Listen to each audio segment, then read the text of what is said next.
Hello. Always keep them guessing, chat. You gotta always keep them guessing. But that actually will be less of an issue after this week. So I'm very excited to talk about it. If you guys are excited to yap, we're gonna do a yapping stream today. We're gonna practice. So are you guys ready to practice the yap with me? Cosmic, thank you for the stream streak. Oh, whoa. Hello. Julie, congrats on first. Hi, Mugs. Hi, Nathaniel. Hi, Cosmic. Hi, Howye. Oh, hi. Hi, Dark. Hello, everyone. That is so cute. Bear yapping. That's me. That's me today.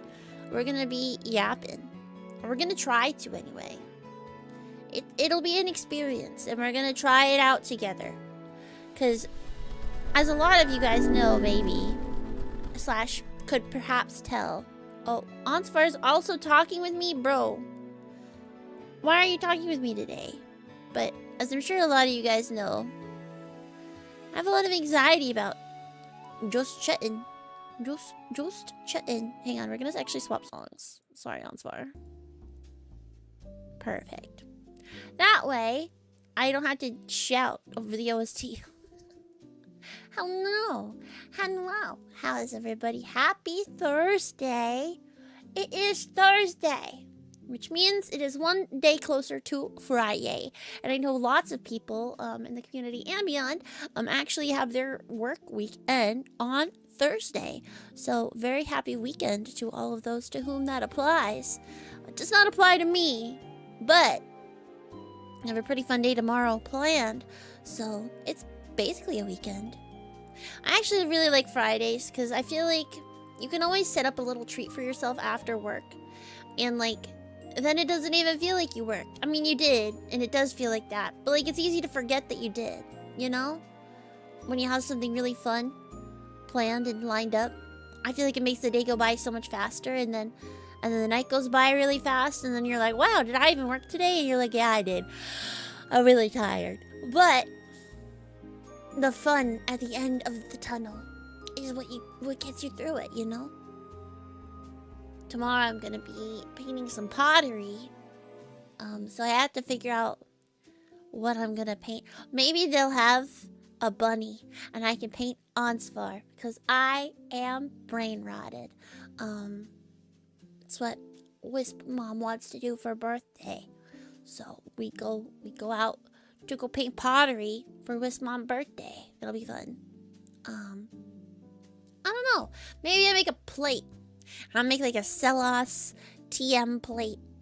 I'm like so Celos brain rotted. It's like not even funny. It's like all my brain has been thinking about. It's what I've been conditioned to think about. But that's my right, you know? That's my right. That's my right to as a demon. I'm not a demon. As a fae princess in training, I personally believe that it is my right to be brain rotted about my own lore. I'm like, oh, dude, I really think it's close. It's there. I've just been massaging everything so that way it comes out the way that I want it to. I'm like thinking a lot about how I want everything to be structured. And then after we had that last conversation a couple of Minecraft play sessions ago about like point of view, that really helped me a lot because now I've been able to kind of restructure everything one more time and feel more confident in what I'm writing. So thank you guys for giving me time and space to be creative and figure out what the heck I'm doing.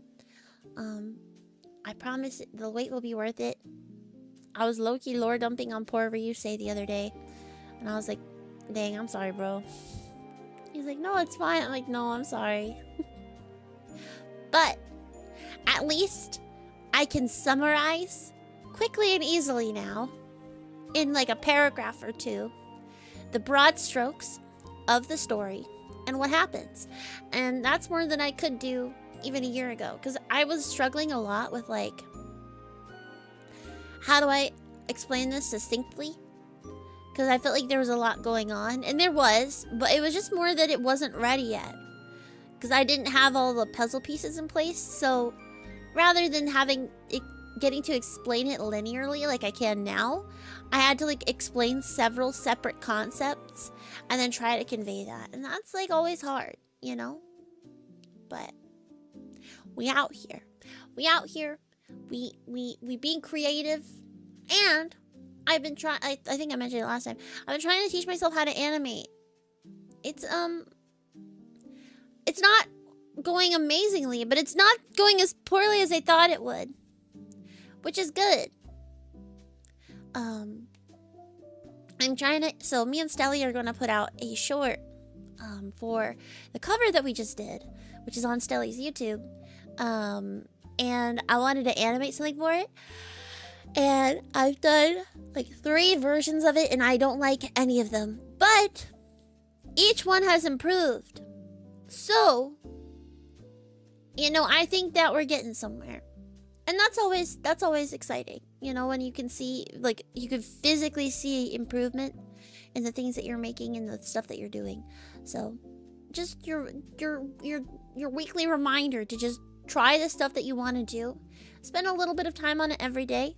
And even if it's only like 15 minutes, after a couple of weeks, you'll see how much you've improved, you know? And that's what I've been trying really hard to do, is rather than trying to like tunnel in on one thing and then spending like weeks and weeks and weeks hyperfixating on it, which I still do. I've been trying to more conscientiously and actively make choices and decisions to cultivate more skills. And the only way that we can do that is by setting aside some dedicated time to it. Ultra Slogo, thank you so much for the follow. Welcome in. Thank you for the head pats. Thank you, thank you. How are you doing today? Cultivate? Yeah. Listen, cultivation is called cultivation for a reason, okay? It's called cultivation because you are cultivating immortality, which is also, I guess, in the world of the Untamed, a skill. In Wuxia in general, but still. Yeah. Hi, Sugar. How are you? How's everybody doing? How's everybody doing today? Anybody have any fun plans for the weekend? I got my hair done yesterday, which was very exciting because I have not gotten my hair done like actually like in a salon TM in I think COVID was the last time I did it. So like pre-COVID. So it's been a really long time. I used to like always get my hair done. And then I was just like, it's so expensive.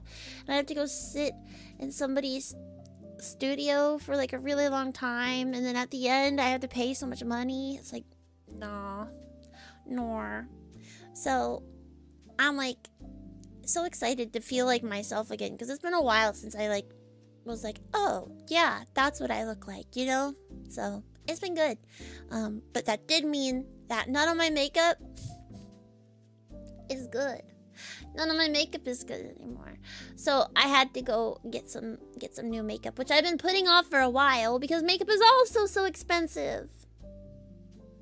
It's so expensive for why? I mean, I get why, but still, I'm like, they're like, okay, here's your total, and I'm like, oof. Oof. Okay, but I did get myself a little treat, and I think it was worth it, because I like really wanted to make sure that like my hair is gonna be pretty for October. So I've been really investing in a lot of hair care, and that is what I got myself as a little treat. But yeah, that's been most of my day. I had work, and then I went to the store, and then I came home and I watched some Stellina, and I ate dinner, and then me and Sleepy watched one episode of The Untamed, and then we watched the Hot Ones with BTS, which was so funny. They're so funny. I love BTS, guys. So we watched that, and then I started stream, which is good. And I was a little worried about today because I was like, today was a very long day for me for work. I was like out until like 4, I think. Which is a long day for me. I think I walked like 8 miles, 8.5. Worth it though. I feel really good. I've been exercising so much. Hi, Tommy. Thank you for the head pats. Oh, and the hydrate. Oh, and the cheek wubbies. 1 second. Oh, thank you.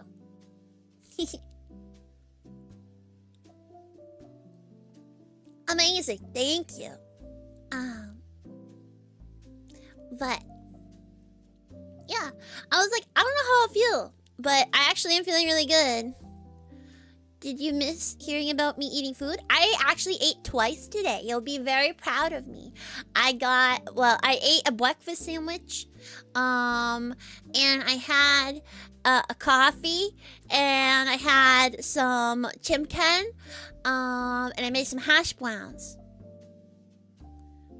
I'm missing. I'll have some salad later because I'm missing my greens and I want crunchy vegetables. Vegetables. But I was very good today. I ate egg and I had some coffee and I had a lot of water. I had so much water today. It was so good though, and it's beautiful outside. And I honestly think that that's also contributing to why I don't feel as icky as I have been the last couple of months. Because now I am not constantly cold and achy. But I don't know. Today I'm feeling really good, and like all of the little flowers are starting to come out. Dark. A 40 stream streak is crazy. Thank you so much. What the heck? What the? Thanks, Dark. That's crazy. Thank you, thank you. Wow. True. Yeah. So today was really good. Tomorrow I'm gonna be super busy. Saturday, my like tentative plans for the week are Saturday. Me and Eepy are going shopping. Shopping. But I'm trying to say it funny. Shopping. Yes. For tuxedos. How do you say that? Tuxedo. Why do I try to make words harder for me than they have to be? That's okay. We're going tuxedo shopping. It's going to be so fun. So we're going to go do that on Saturday. And then we'll see if I really want to go see a movie. My family said we'll see, but I really want to go, and nobody else wants to go. Well, they do want to go, but we have to just see if people like are gonna have energy. But we'll see. So if we don't go, I'll probably stream. And then Sunday after D&D, I'm gonna start doing, I think, short streams after D&D, and starting to play like maybe like a chapter or two of Silent Hill, because Silent Hill, I think we're going to be working on for quite a while, but I do want to finish it before October. So we'll be getting on that. And speaking of October, stream alert. So, update. For people that may or may not know, I, Wispen White, am betrothed. I am betrothed to be married, in October. In the first week of October. So, because of that, I will be slowing down my streams in September, because I have to get stuff ready for it. But additionally, we're going to go on a trip because, you know, honeymooning is a thing. And I have always wanted to go to Japan. We were supposed to go in 2020 and it still hasn't happened. And so what I am doing is, since we're going to be there anyways, I would like to spend as much time as humanly possible / is feasible with jobs and stuff. So we're gonna spend about a month in Japan, or I think we're gonna do 3 weeks there and then 1 week in Korea, because we're gonna be over there anyway, because I don't know the next time I'm gonna be able to go. So we're spending some time, and so because of that, I will not be streaming at that time. So this is just kind of your official heads up. I will be on a soft hiatus starting in September and a hard hiatus starting in October. That will probably go through November. depending. It really depends on what is up with my model, because I'm trying to get her rigged, but it is expensive and I need to find somebody who will take her because it is a big project. Which is graduating, not graduating, just getting ready for the evolution of Whip-Ib into Whip-Ib 2.0. And so depending on the timeline of that, if she's going to be ready in the winter, I might do a bit of a longer hiatus to get everything ready. If she is not, then I'll be back much sooner. But my two time frames right now are, excuse me, if she is ready to go by January, I will take until my debut off after October. If she's not, then you guys will see me again in December, and I will take a hiatus probably in June for a July debut. And that's the time frame that we're working with right now. So just letting everybody know, not May of this year, May of next year, or May, June of next year. But yeah, we're working with like a 2-year plan at this point, guys. I know that we've been working on her for a very long time. We have the art, but it's just the rigging is taking a bit to try to find the right person, and also to have the funds for it, because it's expensive as fuck. It's so expensive. It's so expensive. I'm crying. But it's gonna be worth it. It's gonna be worth it. It's gonna be so good. We'll see. We'll see. You'll prepare emotionally. Yeah, you guys will have lots of time, and I will know by October. So when I go on hiatus, I will know whether or not I've had a rigging artist. If I do not have one by then, or she has not been started by then plan on seeing me early, and I'll let you guys know that. But I just wanted to let you guys know that that is coming up. But because of that, you'll be seeing a lot more of me between now and September. We're going to be, so I've stopped doing my overnights for my job, which is nice, because now my day part of my job is like a lot more busy, which means that I can afford to not do stinky overnights in like scary places for like a week and a half. Which means that I can stream again, which I'm super excited about, because I've really missed it. I had to stop for a bit, just because I needed to get my little business off the ground. But now that it is, I no longer have to do overnights like I used to, so I can have a social life again. I can go outside, I can see people, I can stream. And so that's why the last 2 weeks, despite me not having the overnights anymore, I've just been catching up with family and friends who I haven't seen since like August.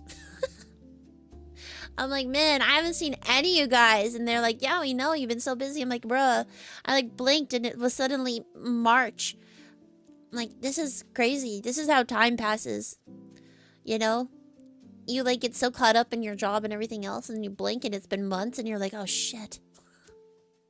So I'm excited to be a little bit more present, and a little bit more around again. So as I was talking about, because I no longer have overnights, and my job usually lets me out around 3 p.m. Eastern, my goal is actually to start streaming earlier.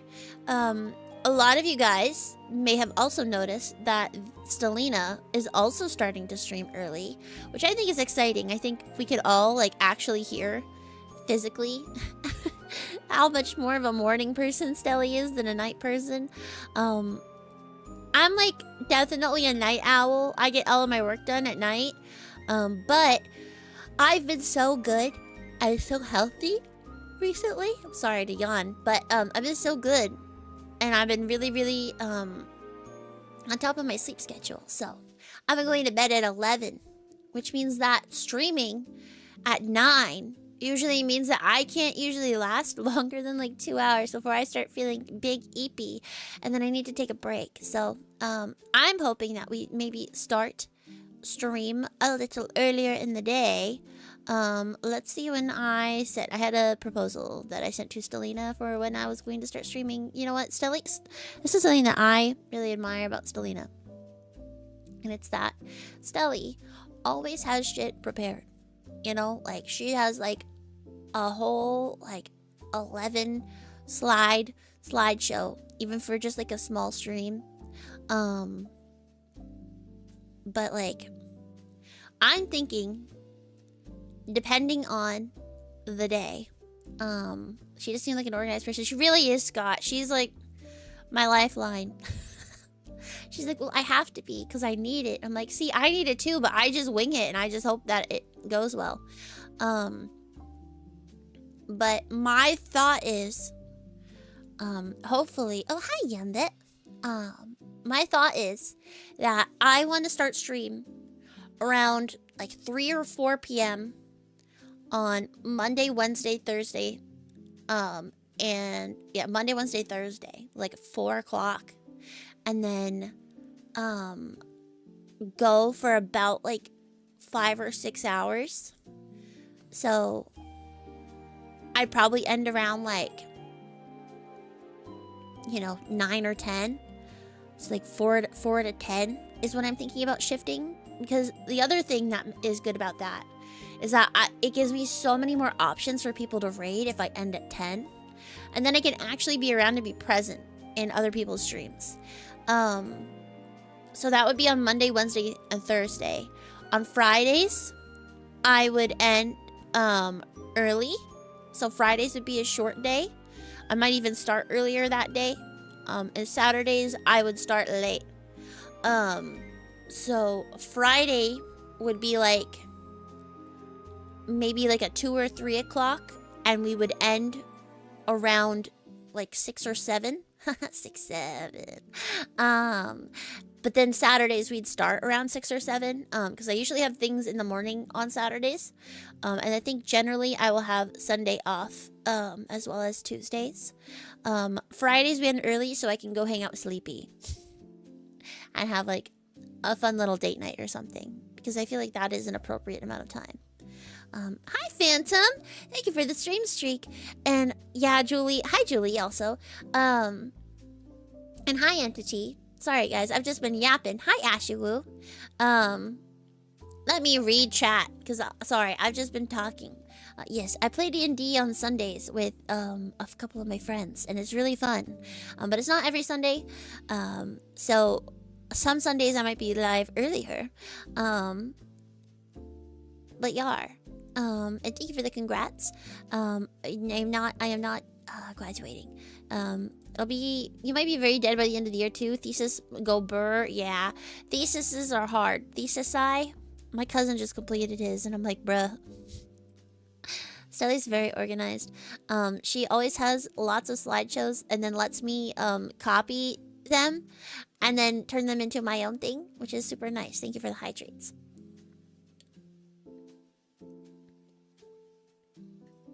So much water. Thank you. How am I doing today? I'm doing good. I'm feeling good today. Oh, it's so nice out. I walked like 8 miles or some shit. And I came home. And I went to the store. And it was good. Happy to be streaming. I think streaming early is good for me. Like before I started streaming, I was feeling extremely anxious, and so I was a little nervous, and I said, fuck it, let's just press go. Just press go. And that is going to be my thesis. My thesis statement for the next couple of months is just press go. Just go live. Even if it's only for an hour or two is better than no hours. And even if it's only an hour or two of silliness, I think an hour or two of silliness is worth it. Would it be possible for an Alfie report? Let me see if I have an Alfie. I can't give you one currently, because I'd have to run all the way downstairs.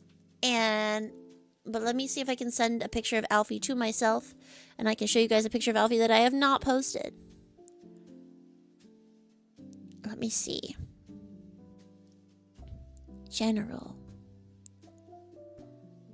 He's so funny. I'm not gonna share that one though. How about this one? Sure. This is from this morning.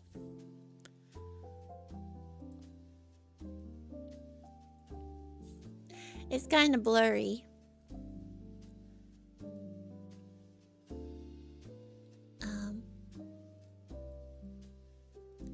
Save image. Downloads. Save. Documents. Downloads. Click, drag. Look at him. Is it Shift F? Control Shift F? Control Shift F? Control F? There we go. He's just a little nugget. Just a little noodle. He just wants pets. He's just a little guy.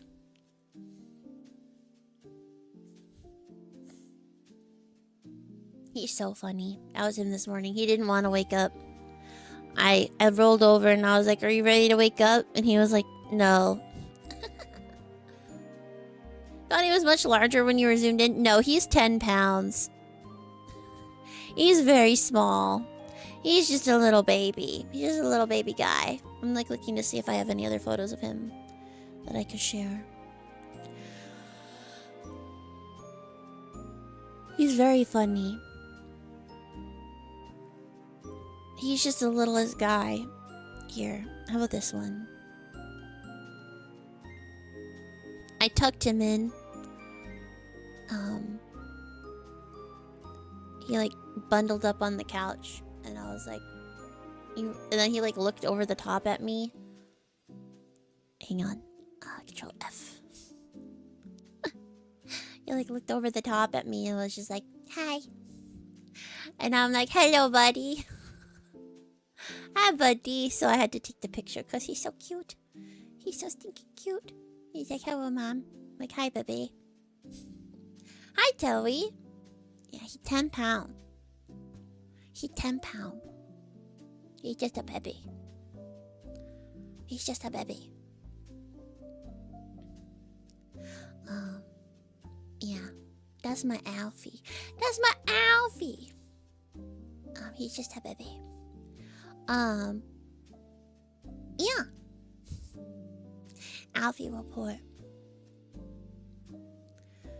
But he is one singular bite. No, he's at least 3. Yeah, at least 3 bites. But he is very cute. He demands tribute at all times. Requires chicken. He loves chicken. He can have chicken, but he cannot have turkey. Turkey make his tummy upset. Which is valid, because real. I think I'm allergic to something in cream soda.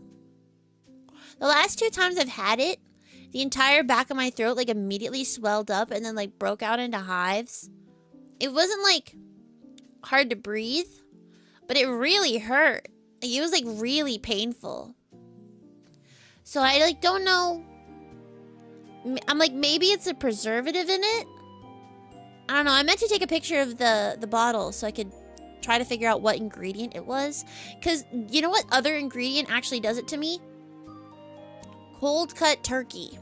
Cold cut turkey and cream soda both give me the same kind of reaction. So I'm thinking it must be one of the preservatives in it. But I don't know what it is. So we'll see. Have I seen any of the new Genshin stuff? Yes, I've been logging in.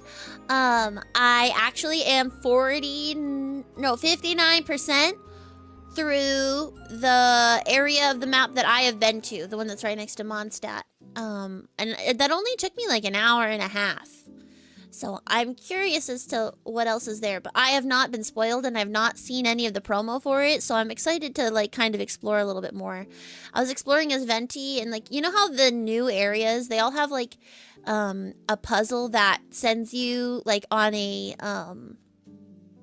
flight path around the whole new area to show it off. I accidentally did that one as Venti, and I literally cried. I'll be completely honest with you. I did shed tears. There were real tears that were shed. But I think I'm valid. I'm literally the Mondstadt girl. You know what I mean? So, I was very excited about that. And yeah, that was really fun. I've really, really enjoyed exploring, the new area and just seeing all the love and care and attention that has been put into every single detail. It really made me happy. Hi, Sumi. Welcome in. Thank you for the lurk. Have I met Linnea? Is it Linnea? I have not met her in game. I've just seen her, like, I didn't even watch her trailer, but I've seen her on the banner. I've been throwing some wishes at her, but I'm gonna stop because I have heard through the collective dream that we have a certain dragon boy potentially on the way back.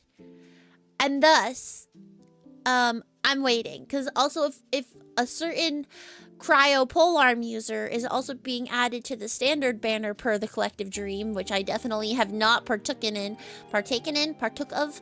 I have not engaged in the collective dream myself, but I have heard through people that do collectively dream that we may be getting a dragon on a banner very soon, and that a certain cryo polearm user from Mondstadt will be being added to the standard banner.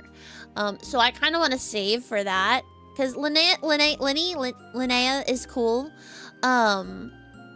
but my account probably is not the best fit for her. I didn't succeed in getting my Esco, so maybe we hope that Lowen is a good person to add to my team and help me out with some cryo, because my account is sorely lacking in cryo. My whole account is based around vape, and so if right now, as many of you guys know, vape is not really meta. It hasn't been since like Inazuma. Basically, because as soon as Dendro came out, it got rid of the vape meta. So, we've been suffering a little bit. And we made it through. But now, there are certain bosses that I have to have cryo for. And it makes it really difficult. You can customize your backpack as you increase your friendship level. That's super cute. I love that. Yeah, I'm hoping that they do more customizables and stuff like that with the new characters, because it would be nice. I'm begging them to please just upscale all of the old models. I know it would be a lot of work, but like, can we at least get a couple more pixels in Venti's outfit? Like, our Animo Archon looks chopped next to the new models. Like, seeing Albedo next to Durin was sending me during the Archon quest, because I'm like, bruh. Who would have thought a Geo reaction would be meta? Yeah. Well, I mean, there was a time that Ito was like a pretty based DPS to have back in the day. So it's interesting because I think especially is Zubai. What's Zubai? Is Zubai also Geo? I assume. I don't actually know because I don't have Zubai.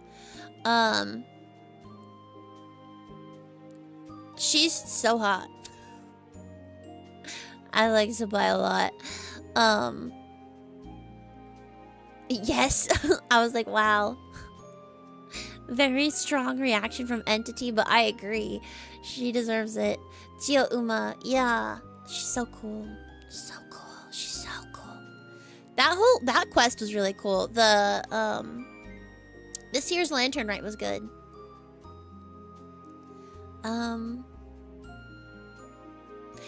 Yeah. I'm trying to think if there's anything else Genshin related. I'm excited to keep playing it. I am going to play it off stream. I find that I am happier playing Genshin off stream. And like letting Genshin and HSR be my personal time games. It's been really fun because without having to make it content, without having to feel like I have to wait to play things on stream, I've been enjoying it a lot more. And allowing myself to like really invest myself into the storylines, whereas I feel like when I stream it, I spend a lot of the time looking at chat, anxious that somebody's gonna spoil something, or somebody will be in chat who kind of is pissing me off, or like it welcomes in opinions that I don't really want to hear. So I've really been enjoying playing it off stream, and I really like talking about it. So thank you for always coming in and asking, because I have a lot of thoughts and I love talking about it, but it's just I don't want to stream it because I feel like the Genshin category is perhaps not for me. It's not for the faint of heart. Because I get mad when people make fun of my favorites. And I'm like, well, why am I intentionally putting myself into places where I'm going to be angry because people are talking shit about my boy or my girl, you know? So I am more at peace if I just don't. My wife is superior. No, my wife is superior. We're both wrong. Venti is the best waifu. I agree. Based, actually. I love Venti, bro. Protecting your peace is important? Yeah. It's just like, I feel like sometimes, and specifically, Genshin, I think brings this out in a lot of people. It really welcomes a lot of really casual misogyny. And like, a lot of negativity that I don't fuck with, you know? And so because of that, and because of how much it makes me angry, I've just decided that it is just better if I do not stream that. Hi, Pagos. What happened to Kazuka, though? Kazuka? Kazuha? Who's Kazuka? Who's Kazuka? Is Kazuka somebody I know? Kazuka. I do not know. Kazuha is my fave, though. I have a C6 Kazuha. Did you guys know that? With his weapon. C6 Kazuha with signature. And he is, unironically... So, what has made me kind of sad was when I came back. Obviously, a lot of the meta has changed. And power creep is really, really bad.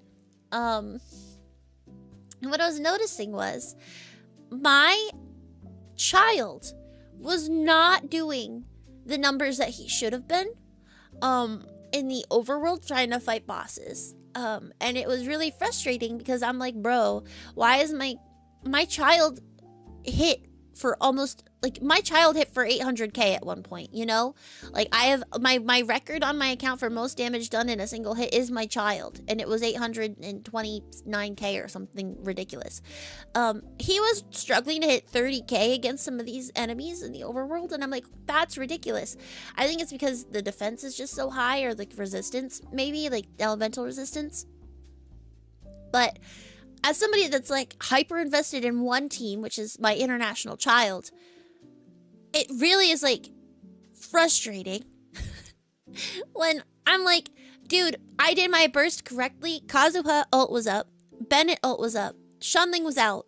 And my child's Q, with, he has his signature weapon. He's C1, with really good artifacts. And he did like 35k, and I literally crashed out. I like cried. I was really upset because I'm like, what am I supposed to do? Like, legitimately, I don't know what to do. I have to rebuild my account or do something. Like, I need to figure something out. So I was kind of set up positively because I do have Skirk. She is not built at all. But I swapped out my I swapped out my child for my Skirk. I know it's not melt Skirk, it's not valid, but listen. So I swapped out my child for Skirk, and I swapped out my Shanling for Xingqiu. And so I was doing melt Skirk because I was like, Bennett and Kazuha are my two strongest built characters. Thankfully I can swap them around. I don't have Esco, I don't have Shunha, I don't have anybody that could really go with her. My Kaya does work as a battery, but she doesn't need ER, nor does she want it. / she doesn't want any energy anyway. So, whatever. But, I was trying her out, right? And so I had her out, and she was like immediately hitting like her normal attacks were hitting for like 25k, and I'm like, that is as much as my child was ulting for, basically. And then I was like feeling a little angry about it because I was like then trying to use her on a boss because I was like, okay, well, she's not that bad. And I realized that, oh, it wasn't that her artifacts were bad, it's that she didn't have any. She had no artifacts on, and she was using like a basic weapon because she has Ayato's weapon now, but she was like literally using like no weapon, and she was already doing 25k, and that's when I crashed out. Because I'm like, what do you mean she's doing 25k with no artifacts and no weapon, when Child, who is fully maxed out with his signature weapon and also at C1, is struggling to hit a fucking ult with a perfectly aligned... Dude, I got so mad. And so... I almost quit. I decided I wouldn't, though, because I was in the middle of trying to get through story, and then I did finish story, and it was excellent.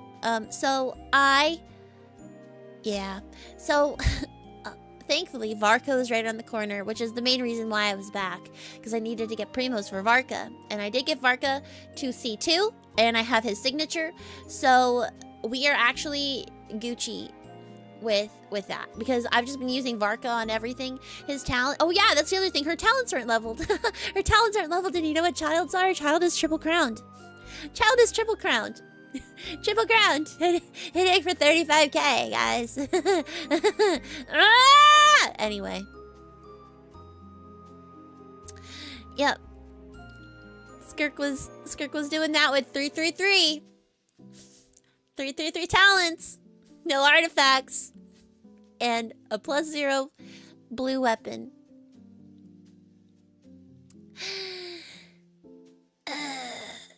But Varka,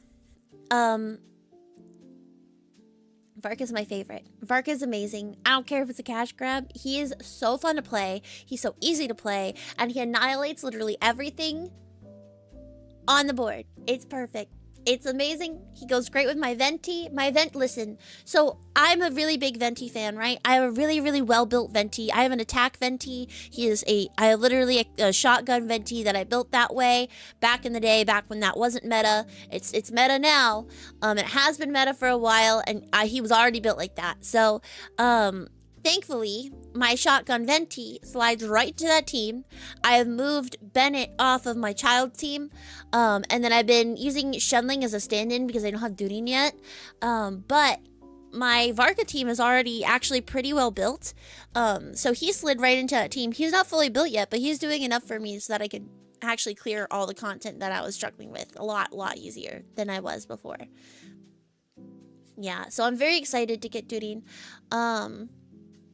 Because that's gonna, I think, really, really help that team shine. I don't have him yet, but hopefully soon. You just wish he wasn't in front of another character you wanted since the Luna updates? Yeah. I also did, very excitingly, get a Flynn's. And so that's what I've been working on my other team on the other side. So I have, on my other side, I don't know if I'll use this exact team, but I've been doing a Hexarray lunar reaction, lunar charge. So I've been using Venti, Venti, Fischl, Ino, and Flynn's. What I might do is I might swap out Venti for Mona if I have to do Flynn's Varka on opposite sides. Because my Mona is actually decently built, she needs a little more polish now. But it's exciting. It's exciting to be back and be playing. And, like, I'm actually incentivized to build now. So I've just been working on all my characters and trying to get everybody up to level 90. Because that's, like, actually necessary now. Because all my characters were only at 80 and not ascended because it didn't matter back then. And I do have other options. My Nahida is really, really well built. She actually was what carried me through most of the game when I came back. Because I have a really well built Nahida. I do have El Haytham, but he's not well built. And my Kazuha is hitting for about as much as Skirk. But he is also my strongest built character, and he's C6. And I have an attack Kazuha, so I built him as a main DPS, and he does it. So sorry for Genshin yapping, guys. I just really like Genshin. It's so fun. I still haven't done the HSR story. I'm saving it. Because I want to make sure that I'm not pulling on anybody that is not in my pull list. I have a very short pull list of things that I'm okay with pulling on for Honkai Star Rail, and if I don't have the wishes or the pulls, I can't pull. And if I don't have the emotional attachment to these characters, then I can't pull, because or I won't pull because I don't care about them yet. So I'm waiting to get emotionally attached until after they're gone, off of the banner, and there's a character that I want on there. So mainly I have my eyes on Blady. So I'll come back when Blady is on the banner, and I'll probably just do the whole story then, just to make sure that I don't pull on anybody else. Because my thing is, like, I don't have self-control, right? And if I have the means to pull, I'm going to pull. And so if I just don't allow myself to have the resources and save up my resources for something later, then I'll have the resources then. What I'm working on in Genshin right now is all of the character stories, because I haven't done like any of them. My last character story was Ayato's, and the reason that was my last one was because I was not a fan of it, and I was like, why am I spending like hours doing these character stories that are not that good? Like, and I felt like it was, I mean, a lot of them are good, it's just that one in particular was not very, I feel like it didn't show off Ayato in the way that I wanted it to, you know? Which was disappointing for me because I really, really like Ayato a lot. Like, a lot. Ayato was one of my first characters that I, like, ever saved up for months.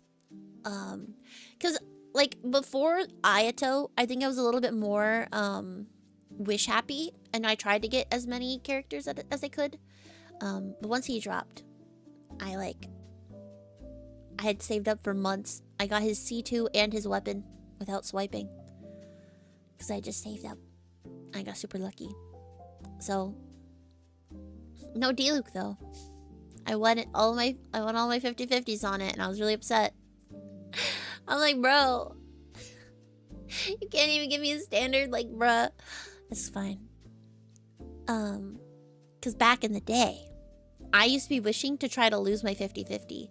Because my goal was, I will wish for a character I do not mind getting, but with the hopes that I will lose my 50/50. Because once I lose my 50/50, I don't care anymore. Because what I'm really after is not that character. What I want is D-Luke, right?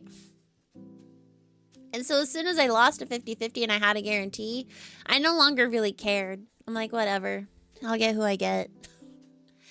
Everything is, I just have to get to this, whoever the heck is at this guarantee, I guess, so that I can have another shot at D-Luke. And that was my life for like 3 years. But Genshin's fun. Hoyo's fun.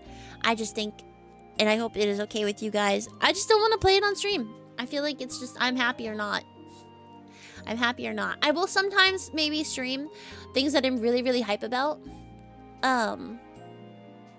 Like, I was really debating on doing the Mondstadt stuff on stream, and I almost did that today.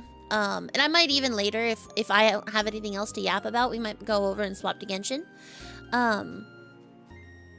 Just because I do want to keep playing it. And now that I've been talking about it, I really want to play. But that'll be after I yap. My goal for today is to have at least 3 hours of yap. I need to practice yapping because I'm not good at it, and I'm nervous and I get anxious. And the only way that I will get less anxious and improve is by yapping. But like major events, like stuff like the Mondstadt update that just happened, that one I can definitely see myself streaming. But like day-to-day stuff, like our conquest stuff, I probably will not be streaming, just for my personal sanity.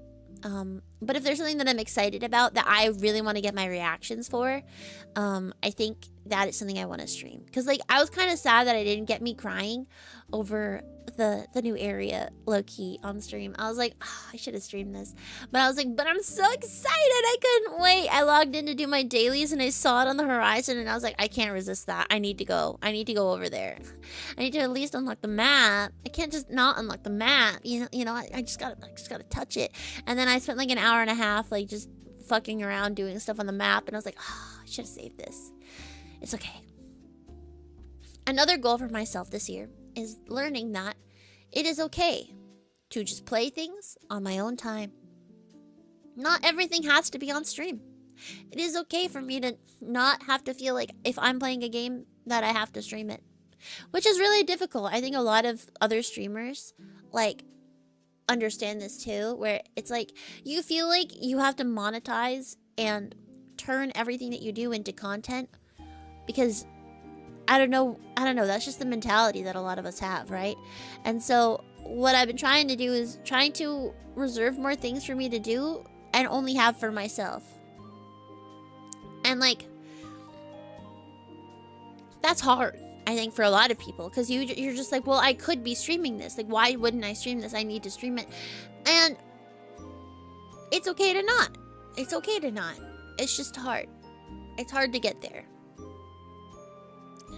You as well long, except the monetized part. You're too baby for that. But it's like, it's that same mentality though, right? Because you're like, what if this is the game? Like, what if this is the game that pops off? Like, what if this is my, like, for me, that game was Elden Ring, right?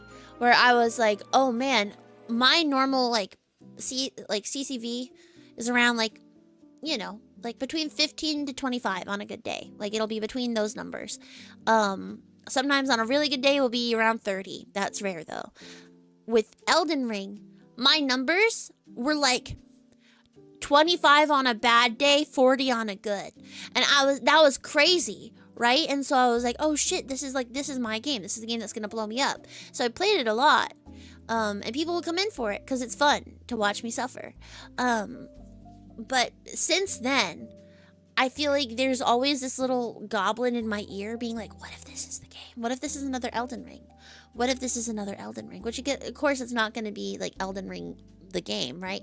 But just like, what if this is the thing that helps push the channel forward? Because you never know. Because it brings in so many new different types of people. And people like to seek out that game. So, it's just about balancing your own expectations and your need to feel like, what if this is the game? With your ability to just relax. Just chill out. Just play things on your own time. It's tough though, because it's like always in the back of your head while you're playing something. You're just like, oh, I should be streaming. But it's okay. It's okay. I'm so bad at segues. Like, that's one of the hardest parts for me about yapping and like doing like a yap stream, is that I feel like I am really bad at transitioning topics, you know? And that's a skill. That's a skill that we can develop over time, but that's why we need to practice, right? Speaking of practice too, I really want to practice weaving more lore into my streams, right? If we say that I'm more of a lore-focused VTuber, TM, I feel like that should be more apparent in my content and the stuff that I create. So, I really want to start weaving that in. It's gonna be cringe. I'm gonna feel awkward. And everybody is going to probably have their skin crawl a little bit as I try to be a little more cringy. But you know what? I'm a VTuber. I'm already cringe. And if you're watching me, you're cringe too. So we're all just gonna be on this ride together. As I try to get over my self-consciousness. And try to be a little bit more, I want to lean into it more because it's fun and I work hard on it, and I feel like other people will enjoy it if they know that there's stuff to enjoy.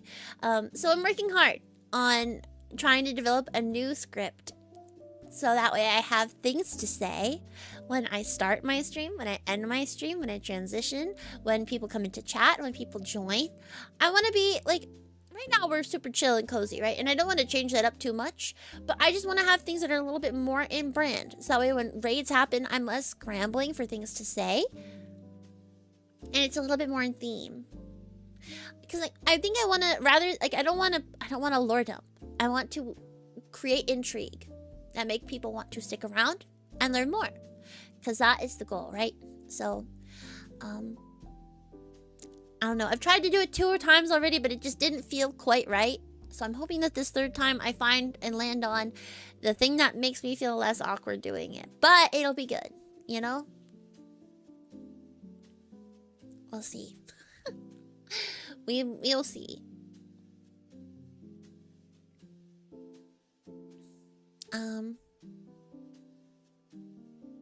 Got this lady for real, no cap on God. Thanks. To say something even more cringe first and then take a step back.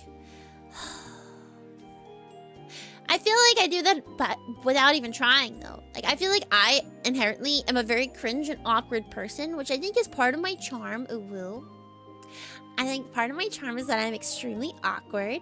But I can't force it. Unfortunately, it is au naturel. I am just like this. I am just inherently, naturally awkward without trying to force it. And like, there's a charm to that, as we've established. But like, I can't manufacture that. And if I try to, it's like cringe in a bad way. I think there's like cringe in a way that's like, oh, this is, What's up, kiddo? Welcome to my forest. I'm King Baelish, mightiest below all. Not mightiest below all. Also, King Baelish is crazy.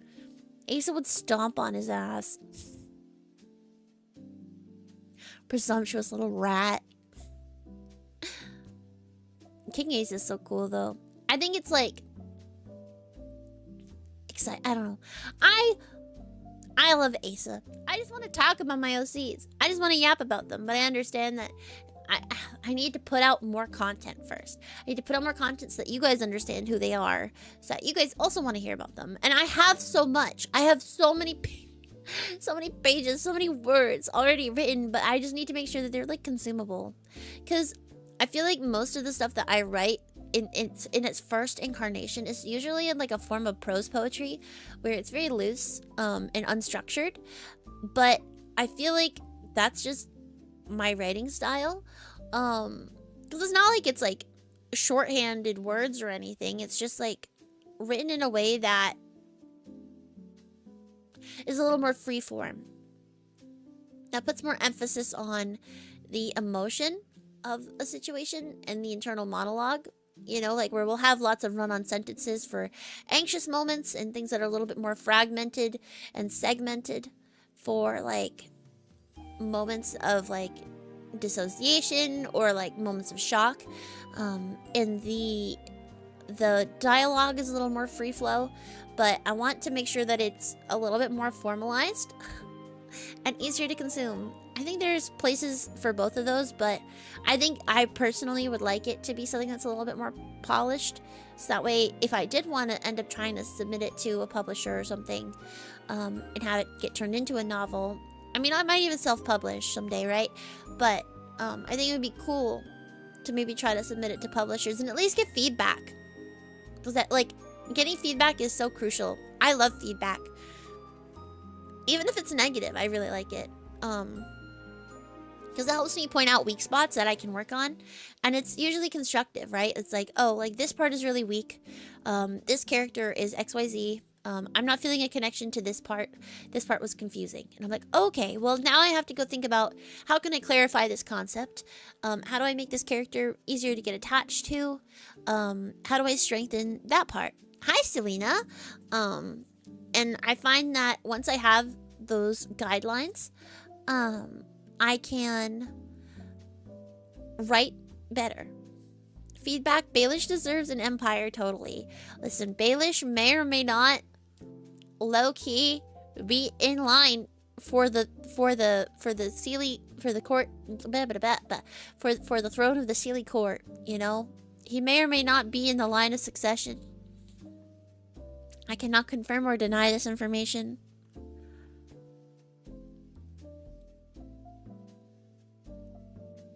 And drinks water to avoid the question. What? Don't worry about it. I'm just saying nobody's seen Wispin and Baelish in the same room.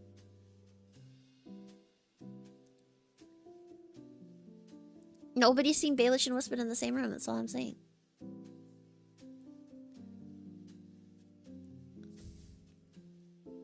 Sussy Baka? What do you mean? It's not Sussy Baka. I'm not saying that I'm married to Baelish. That's not what I'm saying. That is not what I'm saying at all. I'm saying that nobody's seen Wispin and Baelish in the same room. That's all I'm saying.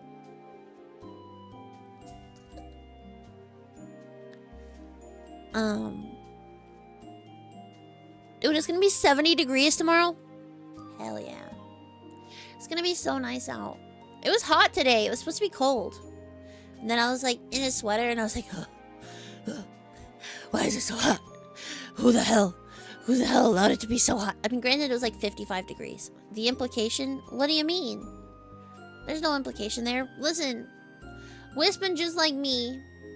It's like Darth Sidious and Chancellor Palpatine. Exactly. Who is who?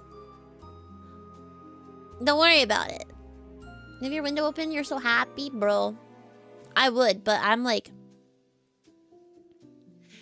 having a little bit of the allergies, which I wasn't earlier, but I am right now. So I'm wondering what is just blooming now that is giving me the allergies. Because my family members were dying last week, and I was feeling okay. And I was feeling okay until literally like 2 or 3 hours ago. And I'm like, man. Hi, Denix. How are you? Welcome in. How are you? And also, Stellina, I hope that your list of tasks is not too long and that you are able to complete them and or put them aside for now. Question mark. How is you? We are just chatting and we're talking about the channel. Oh yeah. And so to reiterate, because we have lots of friends who have just arrived, I'm gonna be streaming earlier. I'm gonna be starting around 4 p.m. Eastern on Monday, Wednesday, and Thursdays. Thursdays may start a little late because depends on what my work schedule looks like. So they may start closer to like 5 or maybe even 6, depending on what I have on that day. Because my Tuesdays and Thursdays are insane, but definitely Wednesdays and Mondays I'll be on early, and we'll stream until about 10 p.m. So that way I have my choice of many people to raid. And that way we can maybe make some new friends, branch out. And I can actually have time to sit and chat and like talk to the people that I raid. Rather than just having to raid and run all the time. Which would be super nice. So look forward to that. And then... Sugar! You love late wisp and delirious streams. You're joking you'd rather I be wealthy or healthy? Me too. Both. Why not both? Me too. Yeah, we're just yapping today, Dinix, and talking about channel updates. Yeah, so Monday and Wednesdays, I'm gonna be starting early. Thursdays, also as early as I feasibly can. We'll go until 10. Fridays, I'll do an even earlier stream. So we'll probably start around 3. And then go until about 6. And then I will end because I want to go spend some time with Eepy. Because Fridays are our date night. And then Saturday, if given, if given the option, depending on what I have going on IRL, I will be streaming later in the afternoon. So you'll still get those late night Wispin hours with me. And Sunday nights, if I have time, I will definitely be on. I think we're going to try to do Silent Hill Sundays, which I'm excited for. So please look forward to it. I always have Tuesdays off because I spend that time doing catch-up work on stream things and hanging out with Stellina, and so we can plan out the foreseeable future. So please look forward to it. Yeah, please check out my friend Stellina. The Thursdays is no longer quite relevant at this time, but we'll figure out our schedules going forward so that way we have some more set days that we can do things, because we have a lot of streams that we owe you guys, and we are all looking forward, we are both looking forward to doing them and getting back on top of it. So super exciting, because we have Pokemon that we need to do. I have a very silly stream. I want to do instead of doing a fully unhinged stream, which every time I try to do it, I get too self-conscious. Thank you for head pats. I get too self-conscious. I've tried to do it a couple times and I like back out because I'm like, nah, it doesn't feel right. It doesn't feel right. I don't want to sell out into being sussy. You know, it doesn't feel like me. It feels uncomfortable. And I think you guys aren't comfortable with it either, because it's just not me, and it's not the type of community that we have, and that's not a bad thing. So yeah. And yes, thank you for using my my commands Dinix. We have Stowina Mawis, who is my stream partner. Please check out Stowina. We actually just released a cover last week. We did a cover of Blink-182's I Miss You, which was very fun. Stellina Morris, let me pull it up so I can share the link with you guys in chat. By royal decree. Please check out our cover. We worked very hard on it. We made it in 7 days. You wanted to see what they did? You forgot how to watch Twitch? Valid. Totally get you. Yeah, and then the lore command takes you to my lore website, which actually needs updating, and we'll figure that out. Because, I actually have landed on my... this is the third time I've said this, but now I actually think it's true. My third, quote-unquote, final outline. I'm working on that final draft of it, and I've been workshopping it around to people that are not familiar with the world of Celos. And I've been getting some really good feedback. And some things that I was self-conscious about, I've actually ended up bringing back because I had cut them, and then people were asking about those specific sections, and they were like, I wonder if you could do something more with this. And I was like, oh, well, there actually used to be something more there. And they were like, wait, keep that. That's good. That's like really interesting. And I'm like, oh, you think so? And they're like, yeah, keep it. And I'm like, okay. So I've been adding some stuff back in, which is super exciting. I feel like that's always exciting and validating when you cut something and you're not feeling super sure about it, and then people are like, oh, bring this back. And you're like, okay, cool. So I was onto something and I didn't need to change it. So super validating, super exciting, and I'm excited. For royal decree, can Uncle Ansvar, the uncle, the ankle.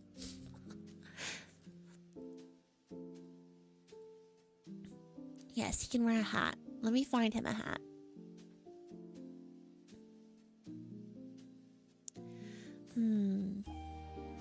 What type of hat to give Uncle Ansvar? Or your uncle, not my uncle. I don't claim him.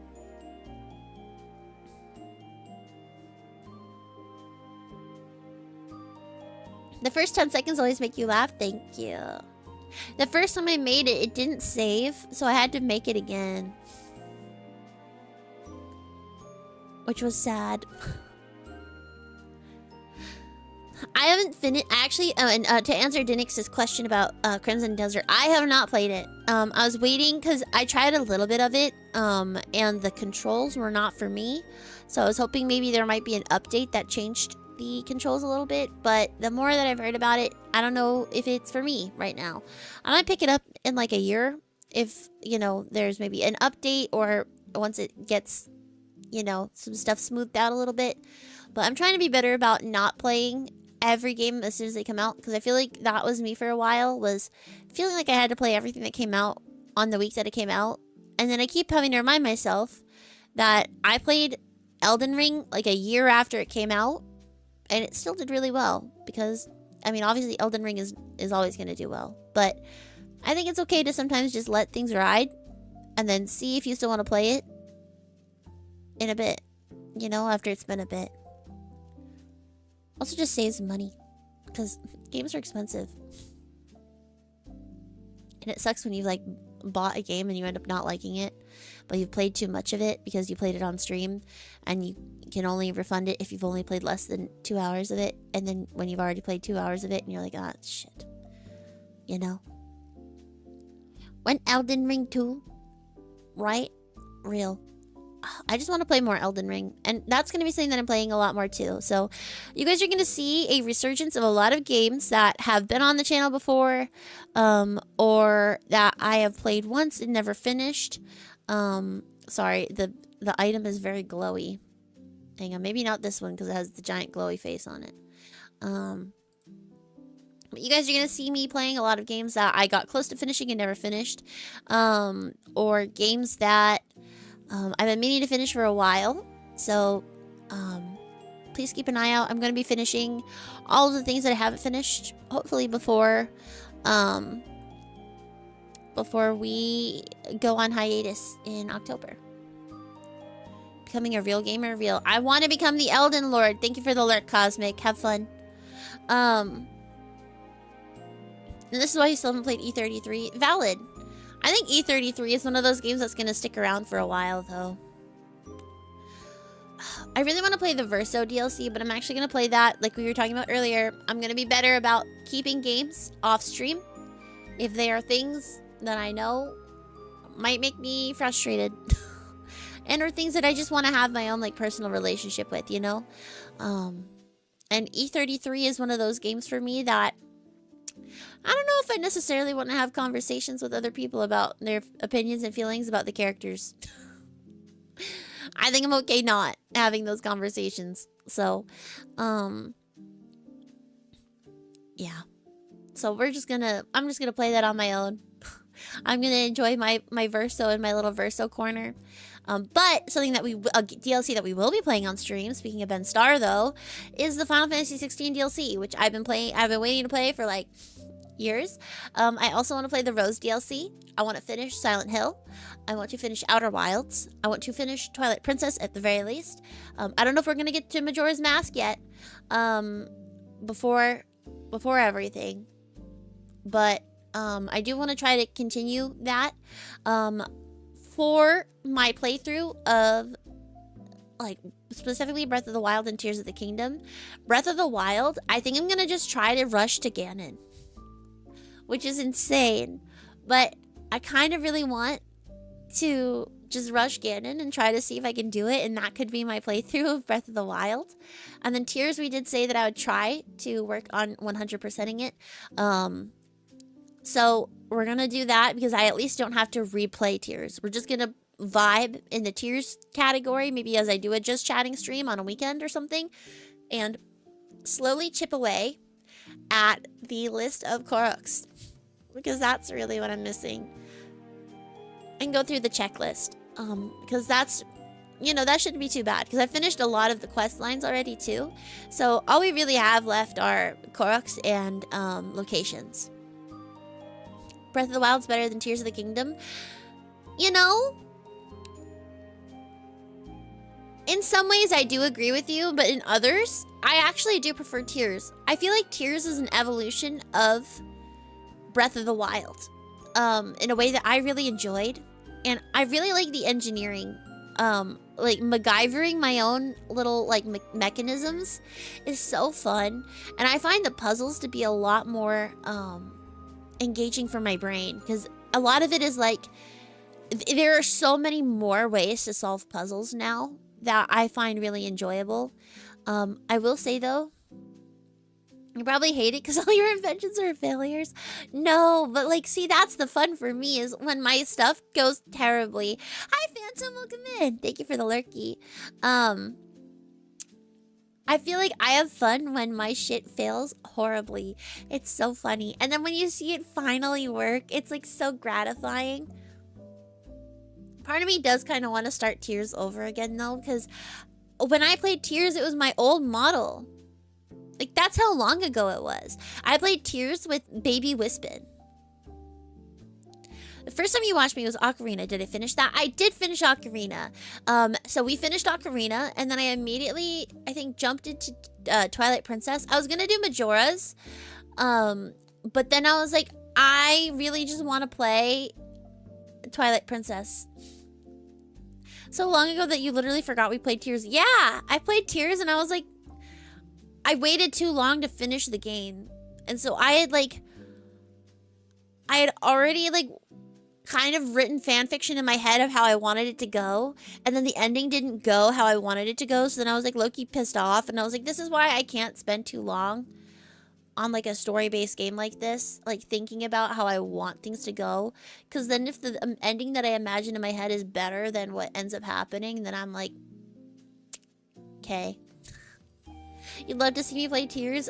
So, and I wish that so I used to have like a whole playlist of them, and then I got really depressed one day and deleted a lot of my VODs, which I regret. It's okay. It's okay. Yeah. It'd be like that. But it was my old model, so it is what it is. Listen, April's a hard time for me. But we get through it. This has been the best April I have had in many years. So thank you guys for being patient with me as I am in survival mode. But we're getting through it, and it has been actually okay.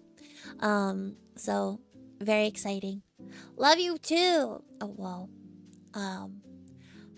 Just like disclosure, some people have seasonal depression in the winter, but I am not like the other girls, and for some reason have like delayed seasonal depression that only happens in late March through all of April into early May.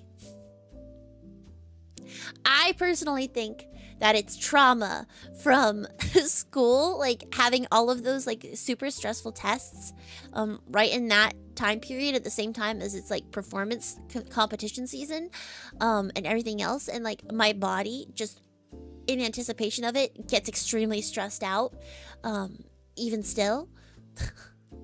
I really think that's probably what it is, but it's also combined with there has been no grass or sunlight or anything outside. It is dark and sad, and there's no flowers or anything green. And so all of that combined with that like lingering trauma from like the school system, I think just has like a really negative effect on me. And so thankfully, so I'll actually, like, just to be real, we have this thing. I have a pattern. I have a pattern of behavior. And you guys can help me watch out for it, because I have a pattern of behavior that we all collectively call, IRL, Wispin's April bad decision. Because in March, I get really sad. And then I need to feel something. And you know what I do to feel something? I need to destroy something in my life to feel something. And then, so I try to find something that, because I'm so sad, right? And I'm like, well, something must be causing the sadness. So I just need to cut out whatever is making me sad and destroy it and completely and irrevocably change my life. And so I just try to diagnose what is making me sad and stressed and making me feel like I want to claw my eyes out. And then I smash it. And that could be, that is in the past been, relationships, jobs, living situations, deleting all of my VODs off of my Twitch channel and off of the hard drive that they were saved on, because who even cares? You know, and so like a full rebrand, or just quitting major things in my life, like a static, or, and you know, sometimes these changes are good. Sometimes the relationship was toxic, and yeah, maybe I did just need to cut it out, or maybe the static was not a good culture fit for me anymore and I needed to get out of it. Or, you know, maybe those VODs were just holding up several gigabytes / terabytes of data on my computer that I just needed to make room for. Or maybe I did need to quit Genshin Impact for 3 years to be able to enjoy it again. Or, you know, so like one of mine was actually unironically getting rid of all of my artifacts in Genshin Impact and just deleting anything that didn't have 2 or more stats that were helpful to any given character, which meant that a lot of my characters just only had 1 or 2 gold artifacts, which is why some of my characters still have purples, because I just deleted even like the slightly viable ones because they weren't perfect. Yep. But at least we're aware of it. And I've been trying really hard to make good decisions. And so my rule this year, given to me by the wonderful Stellina, is no minus decisions, only plus decisions. Rating with Wispin gave Wispin. Rating with Ash did not give me depression. It was not Ash. To be clear, and I think everybody who is part of this static knows, it was Phoenix Down. I needed to get out. Because I was being toxic and I was not being a good friend, and it was just making my mental health spiral more so than it already was. And if I had to spend 1 more hour in that fucking room with La Brea talking about dogs and becoming God, then I think I literally would have done something that we don't want to talk about. Okay? So I needed to stop. And so I did. And it was good for me. I'm glad that I did. You know? So, Um, it's not always a bad decision, right? Sometimes it's giving up a internship at State Hall, or at the State Hall, at the state, at the Capitol. What's it called? The Capitol building. The State House. The State House. Giving up an internship at the State House to move across the country with my boyfriend of a year and a half, because that sounds super like a super good idea. Definitely, that's better than working for the state legislature. You know, that sounds like more fun. And then it's COVID the next year, and that kind of fucks up everything. And then sometimes it's I want to move home from California. You know, so we make decisions and we deal with them, and it sometimes is positive in my life, and other times it's a little more negative, but it always at least results in something. But this is the first year that I have not smashed anything, which is good. I think it's good. I have not destroyed anything. I released a cover with Stellina. My Twitch channel is intact. I have not deleted anything major. I have not quit anything. I have not ruined a relationship, I don't think. So, all positives, you know? Yet it's not too late. Yeah, well, so typically the April bad decision actually happens on March 31st. Like, almost without fail. Happens March 31st. And then I am dealing with the ramifications of it for the entire month of April. Which is why it's called the April bad decision. Like, I broke up with my girlfriend of 7 years on March 31st and then had to deal with that fallout for several months after, but April was the worst. You know, and like, it would be like that. And so, we are now a week into April, and everything is still standing. We do have time. But this is me telling chat and letting you guys know that if you see me doing something drastic, I'm fine. It's just April. But that's why my drastic decisions this year are trying to be additive, because no minus, only plus. And so, because I now have, and so my IRL business is doing really well, and it's given me a lot more free time, because I'm able to change up my schedule in a positive way, which allows me to stream more again. So we are going to be adding more streams to my schedule. Hi, Towie. That's why the only additive Minecraft challenge. Yeah, Stellina's like, you're not allowed to burn anything down.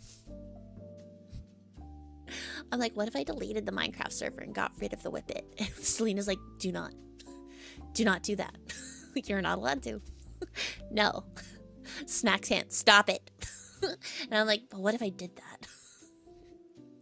Stop, Wispin. Stop. Don't you dare, I know.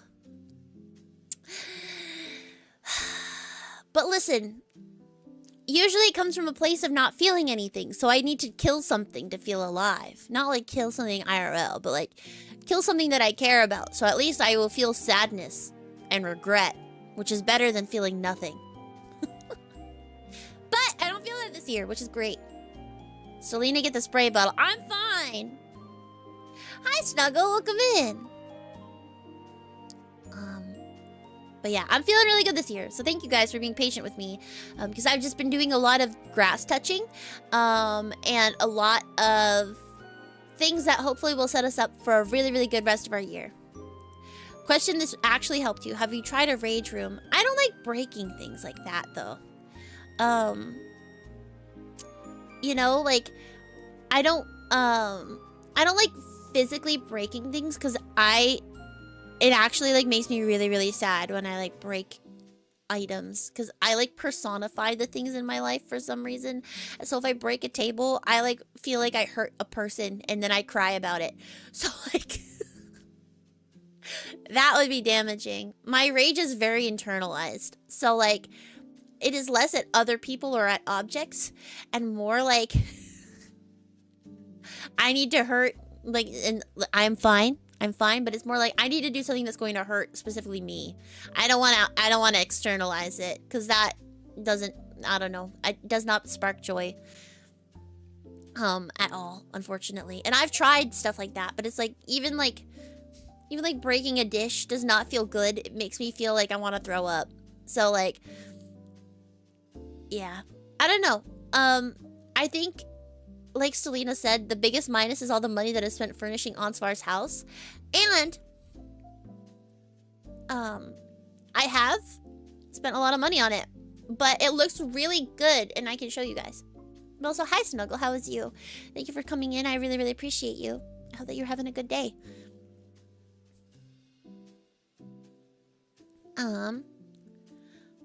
Let me see. I can show you guys a little bit. It has updated since the time I took these pictures. Actually, hang on. We're just gonna log into 14 really quick.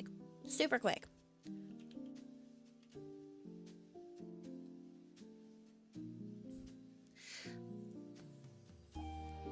Whisper is sounding like a Soulsborne player? Right. Well, that's what I'm saying is, like, what I think would be good for me, and what has been good for me in the past, is playing Elden Ring. You know? I can, like, here's my thing, though. And I was actually talking about this with somebody, about how I have a really hard time finishing, like, Elden Ring. Because the joy for me and the dopamine for me is in learning. And then once it's, like, about mastery, I kind of stop caring about finishing the game. You know? I'm like, well, I don't even care anymore. Like, I know what it is. Now I just have to do it right. But, like, who cares about doing it right? I don't really care. Like, I understand how to do it now, so I'm good. I'm satisfied. Because I don't get any dopamine from finishing, I don't think. Generally speaking. Hi, Xiaojia. How's Xiaojia? How is you? True, you mastered everything and carried us in Night Rain. Yeah, that's what happened. Thank you, Jake and Boggers, for carrying me so hard through the end. The learning is so fun. Yeah, the learning is fun, but then once I've learned it, like, I don't care anymore.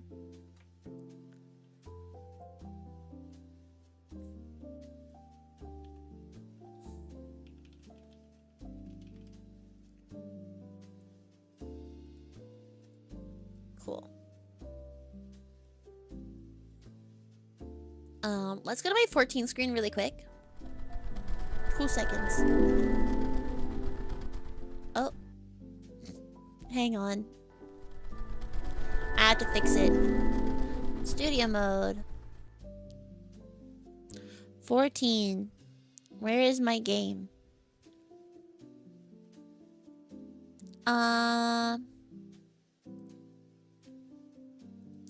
Why is the source turned off? That's crazy. Okay. The source is on. Chat box is there. And then I'll just turn off the chat for now. That's fine. And then the chat blocker can go down here. And we're going to change it out for a different picture of Ansvar.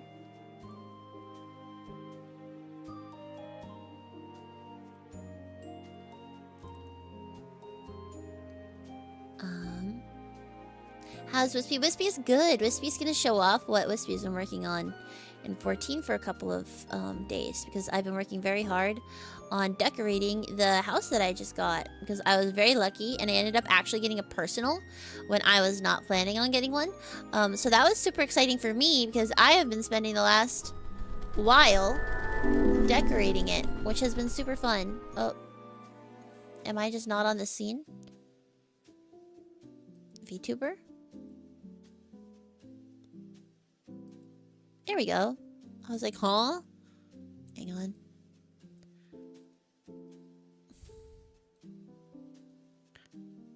I'll make myself a little smaller. You can hear me in your head? Teehee. I'm like Nicole. All right. Welcome to my brand new private. So super exciting. I've been trying to enter lotteries for this house for like 2 or 3 years. Because I really wanted a private.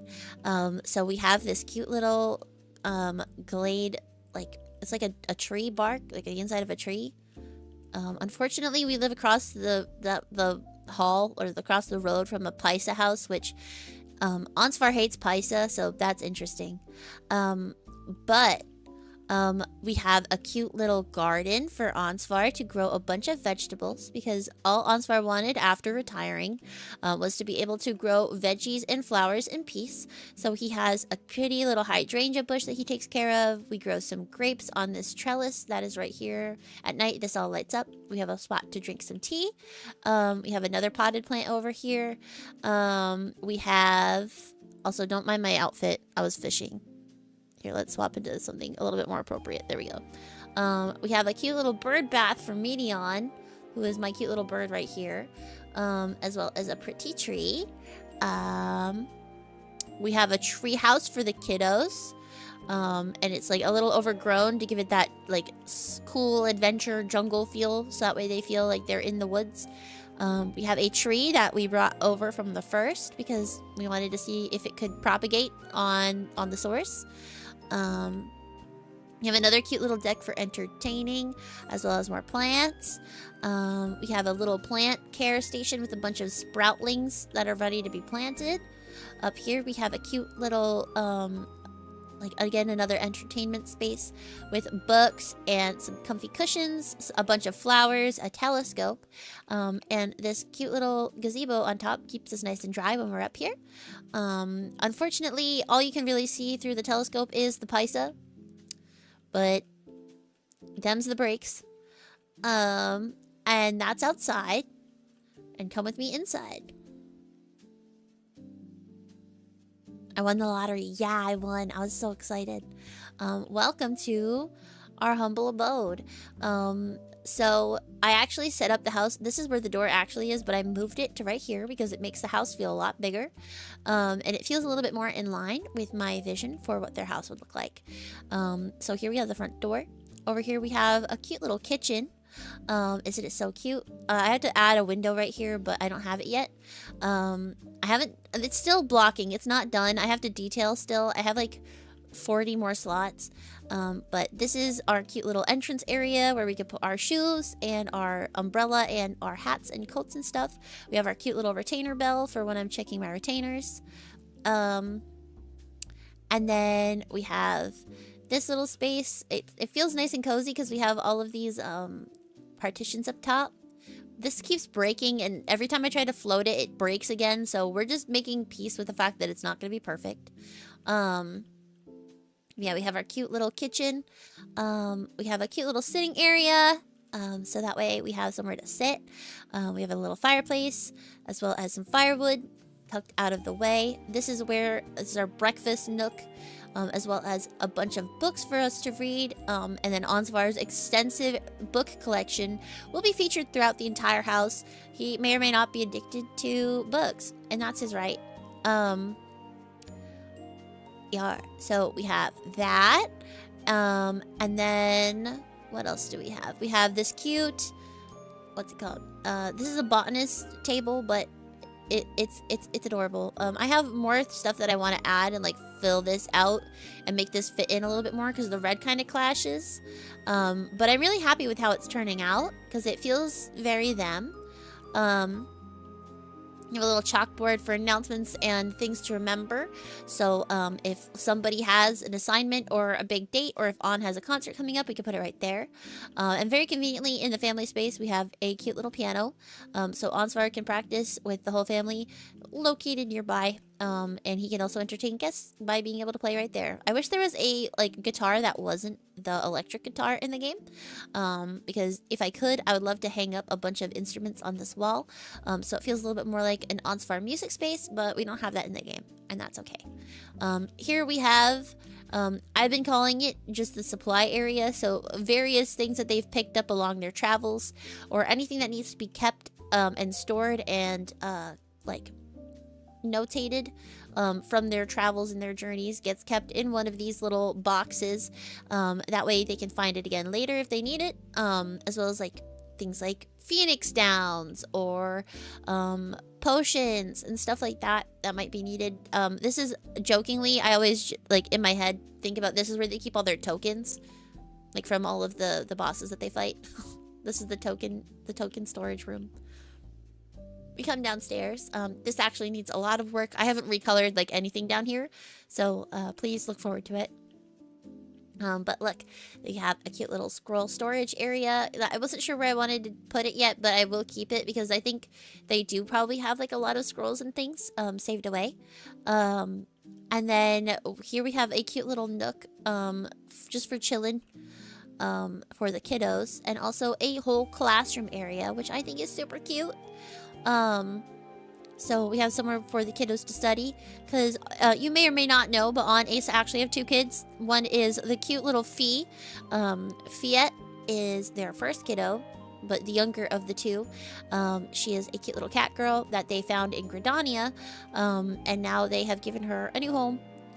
And she really likes Moogles and the color pink, as you can tell. And so I tried to give a space that was very reflective of that. And she even has a cute little music box that plays the Warrior of Light theme, because she thinks her dads are the coolest in the whole world. And then they have a spot where they can read to her, because she really likes stories and learning about all of their adventures from the past. And then the other kiddo is Sen, and he is a cute little Aura kid that they adopted from the Asm Steppe. And he came to their family already knowing who An and Asa were. Fifi is less aware, but he thinks that they're the coolest already, and he gets to keep all sorts of books and all sorts of things for him to learn in his room too. Unfortunately for Onsfar, Sen really likes Paisa, and so he can't tell the poor kid no. And so there's some Paisa decorations allowed, but the Gubu offsets it. The Gubu's very cute. Believe it or not, this Gubu lamp I think is the most expensive item in my entire house. I bought it on Dynamis for 3.5 mil, but on Ether it goes for 13 mil. So I could have sold it and made 10 mil profit. I decided to use it.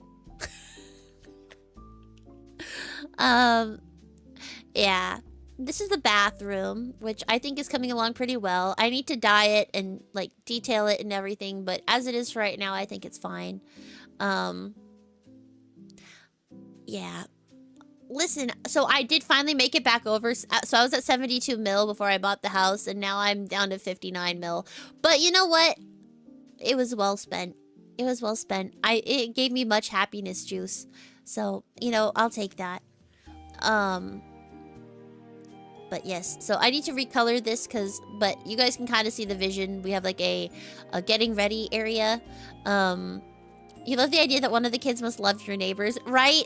And I was even thinking that it actually makes it less painful for Onsfar, because, you know, if it makes Kiddo that happy, then maybe it isn't that bad. Even if it makes him very upset that there are Paisa across the street, Sen gets so excited about it, you know? And, oh, wait, why is that floating? Whatever, I'll fix it later.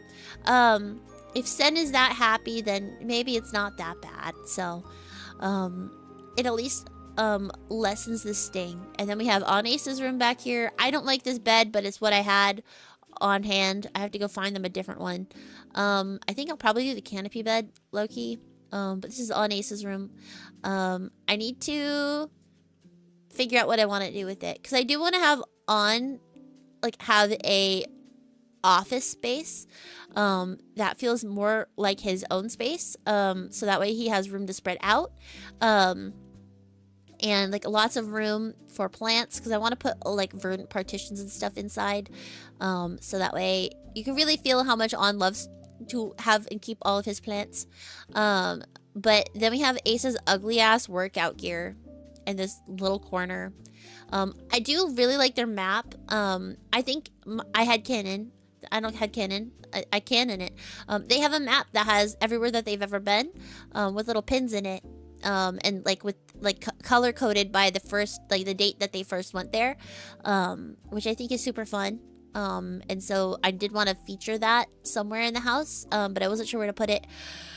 So I put a map in their room to signify it, but I probably will put it on this wall once I have another partition, but I never ended up going to go get the correct partition, so we'll fix that later. But we have Ace's ugly ass workout gear because it has to go somewhere. And it wasn't going to go upstairs or be in any of our more aesthetic spaces. So this all needs to be dyed. I need to find the vibe, but I feel like it really is coming along. So that's what I've been working on in 14 the last couple of days. If you've been seeing me log in, this is what I've been up to. I really like this window wall is my favorite. In order to get them to not stick to the wall, I did have to flip them around so they're actually inside out. They're facing the other wall, and then I just floated them there. Hi, Dom! Hello!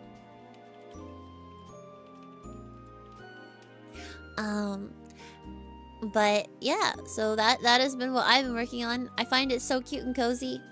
I need to figure out what to do for the window over here, because I don't know if it's just me, but I feel like a kitchen sink needs to have a window behind it. Just personally, like, it feels weird to not have a window behind a kitchen sink. And then I want to put a window behind On's piano, so that way he also has the ability to look outside when he is working on writing his music. Yeah,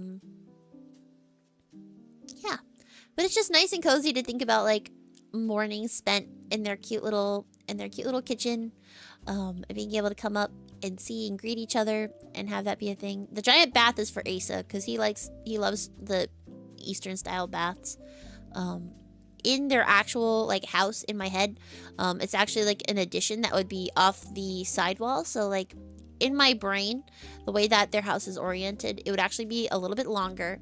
And Fifi and Sen's room would be on a loft above this area, and right here would be a door into the bath area. And so they would have like a really big section, like about yay big, like this half to the wall, of like a get ready and like prep station for them to like for On to do his makeup while other people can still access and use the bathroom, with a like nice in-ground like big onsen made specifically so that way when Asa gets older and is not as spry as he used to be, he can still use his fancy bath. And then in the back of the house, rather than going down like this, we would come out, like there would be a door right here, and it would go into the back, where they would have On Ace's room, and then upstairs from On Ace's room would actually be On's office, where he works on all of his writing and stuff, and where he keeps all of his books. But we don't have space or the ability to do that layout here, so I've tried to adapt it for this setting, which I think I've done pretty well. It feels true to the spirit of the house, so I have been having a lot of fun with it. No, stop. Asa will be young forever. He will not. His knees are going already. His knees are not doing too hot. And his shoulders are also not doing too hot. And one of his elbows is on its way out. But he's sticking in there, you know. It's okay. He's only human, and he's now in his mid-30s.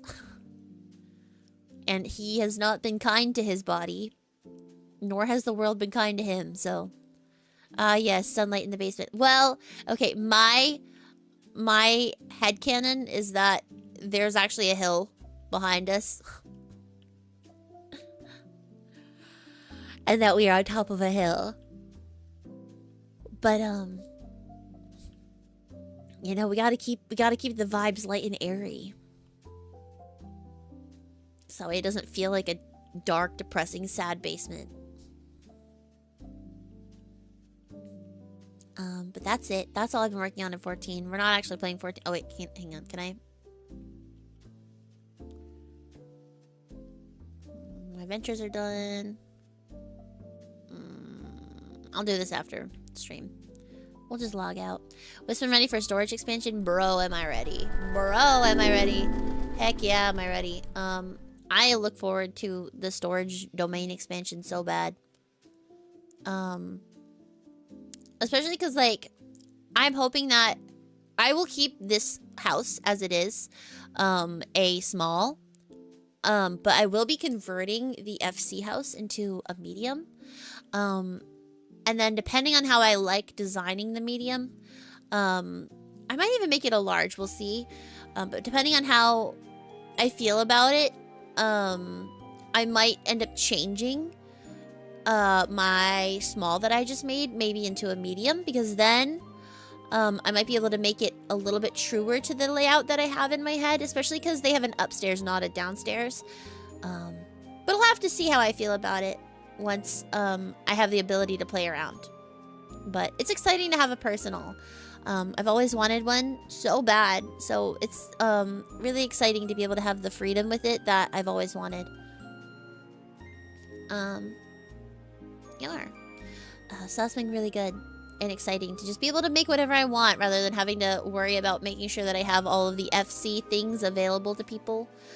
Which I don't have to worry about as much, because Sharp was very kind and made an FC for stream and stream purposes, because that means that I don't have to worry about entertaining people and making sure that I have all of the things ready and available, which means I can do whatever I want with the FC house again. So thank you, Sharp, for taking that off of my plate, because it was stressing me out. Genuinely so grateful. Sharp was like, I hope nobody thinks that we're beefing because I left your FC. I was like, no, you're actually doing me a favor, because every time I log in, there's a bunch of people I don't know just sitting in my house. And I don't know who these people are. So you're doing me a huge favor, actually. It's funny. Wow, you're beefing with Sherb? What the heck? I know. Crazy. No, I love Sherb so much. Sherb is the best. So kind. And so funny. Sherb is the best. I love Sherb so much. That's my Oshi. Your house is just basic. I think that's okay, though. Like, I, with this house, tried to do as little glitching and floating as possible, because I was like, I don't want to deal with that. So the only things I floated were those windows that you saw, and then if you guys noticed downstairs on the window wall, in the main, like, study, like, kid play area, I floated those dressers, but everything else, nothing's been floated. I don't think. No. Yeah. I don't think I floated anything else. Can't remember anything else that I floated. Nope. So I tried to keep it super basic. Because I can do lots of like float and glitch tricks and stuff, but they're so time consuming and they take forever. And it's like when one thing goes wrong and then you have to redo, when you have to redo all of your stuff, nah, bro, nah. And I don't want to fuck with it. I don't want to fuck with it. So I've just been trying to like block it out and feel it out. So hopefully it comes out the way that I want it to. Oh, I did float. I had to float the carbuncle that is on Fifi's bed, and I had to float the Punuti on Senny's bed, but that's okay. This is Sherb staring down Ash during tea. Yeah. Listen. So I was part of an Uwu group with Sherb, and Sherb is such a good raid leader, and I like really admire it. But I just do not have the focus needed to be able to prog. Right? Like, I have a bout in me, and anybody who's raided with me knows I have about an hour and a half You have an hour and a half of good Wispin time. And I come to raid ready, and then I will focus extremely hard and try my best for an hour and a half. I don't need to warm up or anything. Like, I come ready. First pull. And then after an hour and a half of intense concentration, I am completely burnt out for the rest of the day. And, like, not even just in-game. Like, I'm burnt out IRL, too. Like, after raid, I need to take, like, a several-hour nap. And then I'm still tired when I wake up. Because I've just been focusing. Like, it takes that much out of me. So, I feel like I am just not meant to prog in a static that requires me to be able to focus for 3 to 4 hours. And then I have the additional challenge of I cannot raid after 11 p.m. because if I raid after 11 p.m., I cannot focus, even to begin with. So as soon as like 11:15-ish rolls around, Wispin turns into loopy, silly Wispin who laughs so hard that she cries at her own jokes and who keeps dying to mechanics that she knows she should not be standing in. And yet she stares at the cast bar and goes, huh, earthquake. That sounds bad. And then dies immediately. So... yeah, and that too, Terry. So it's not, so I heal, right? Which means that if I fuck up even a little bit, everybody dies. Or, alternatively, if somebody's not having a good day and they keep dying to things, I need to be on top of my own shit already so that way I can compensate for them dying to mechanics so that way we can keep progging. And sometimes, if I'm at the end of my candle, like my candle's burning really low, and I'm already out of gas, and I'm trying to save somebody else, then I fuck up, and then we all die. You know? And I know that that's really frustrating for my teammates. And it's not fair to them to have to deal with my inability to focus. So in a real way, I was trying to get medicated last year so I could raid. I'm like, maybe let's think about why I want to be, like, I mean, being medicated in general would be great. But, like, I was like, if the only reason I want to, like, get medicated is so I can focus better on raiding, do I really need it? It's fine. I mean, it would be good in general. But... if that's my motivation, let's assess whether or not I need to be raiding in the first place. Me this tier, like, should I just pop Adderall? Don't take drugs, kids. Like, only take things that are prescribed by your doctor. But boy, was I trying to get that prescription, you know?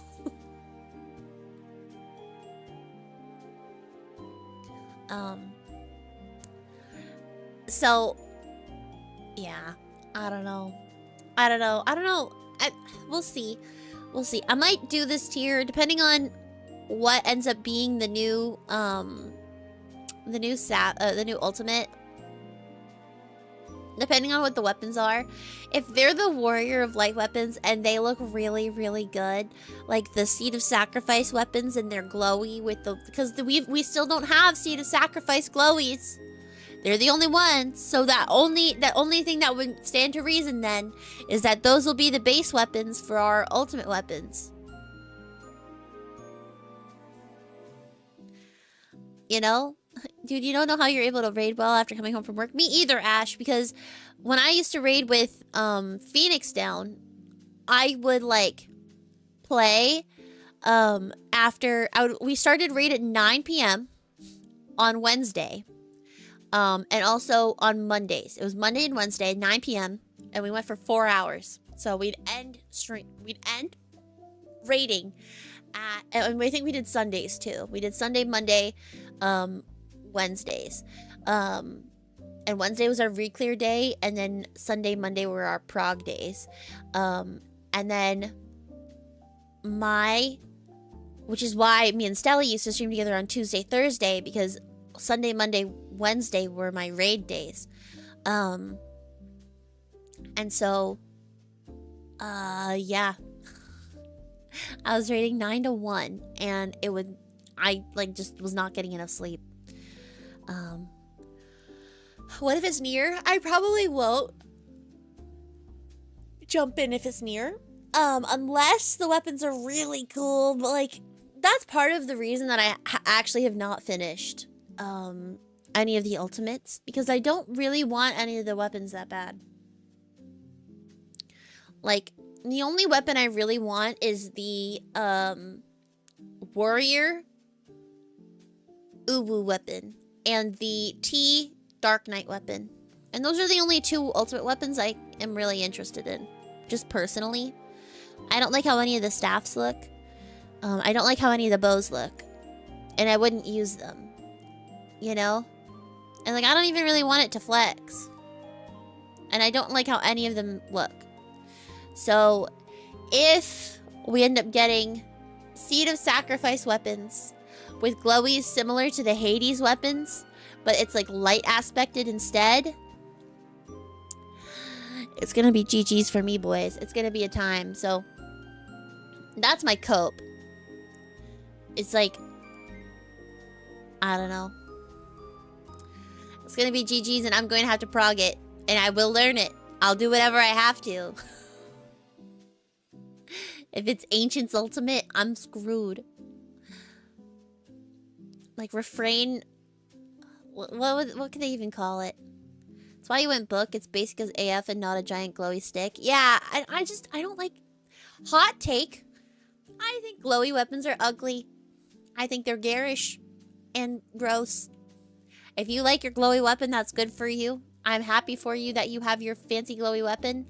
And some people are able to style them really well. But for me personally, the glowiest weapon that I want is my E4. Oh no, my P4. My P4 weapon.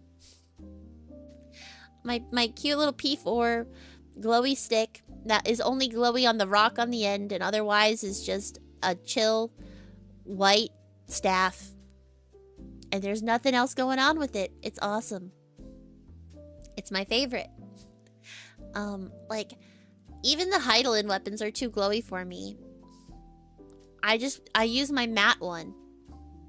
The only glowy weapon in the game that I use is my Augmented Aleos, which is the Hades EX glowy Dark Knight weapon.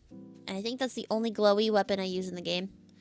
And only that because it looks like it's, like, has his magic running on it, and I think that that's cool.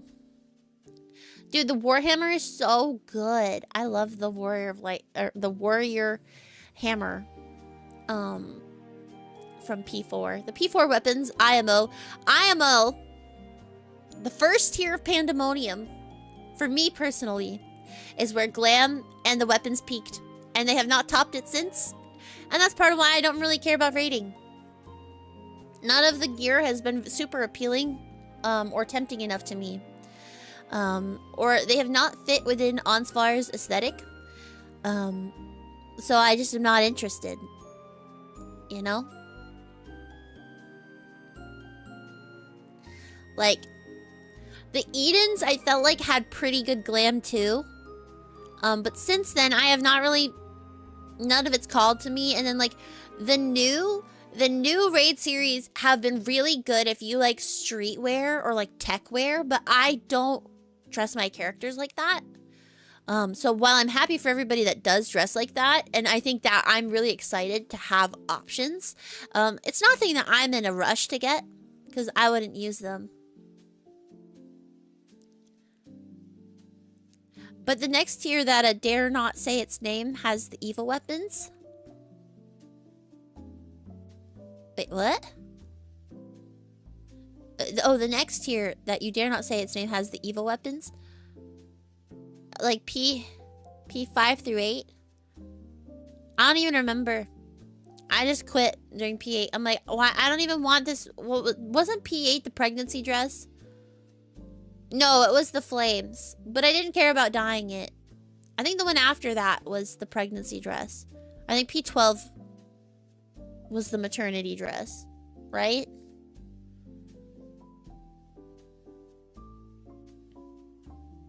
It made On look pregnant. The one after? Okay. See? 14 players know what I'm talking about. Because unfortunately, it does look like that.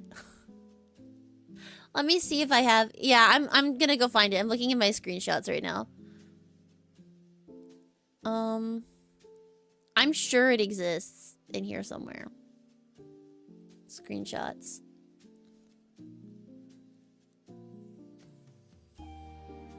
Because I've definitely shown it to Stellina and complained about it.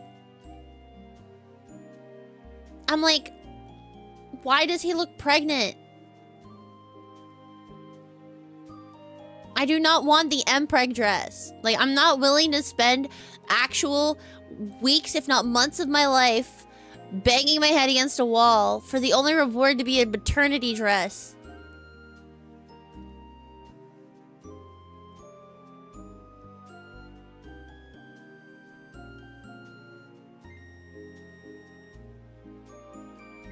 No, I know. Both of them, well, one made us look significantly less pregnant, at least.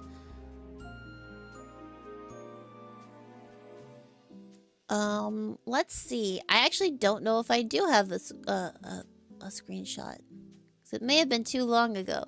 But let me go check my DMs with Stellina, because I'm sure that it exists somewhere. Search. Pregnant.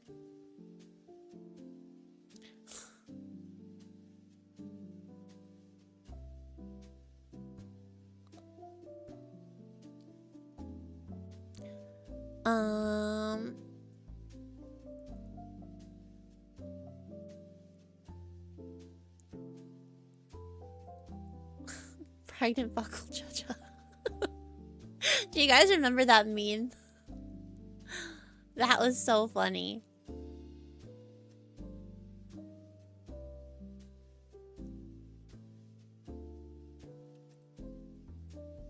You know what? I think MPreg is a better keyword.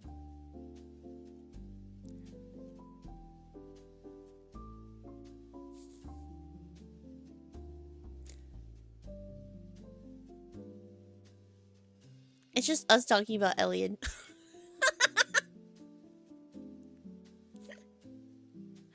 Hi,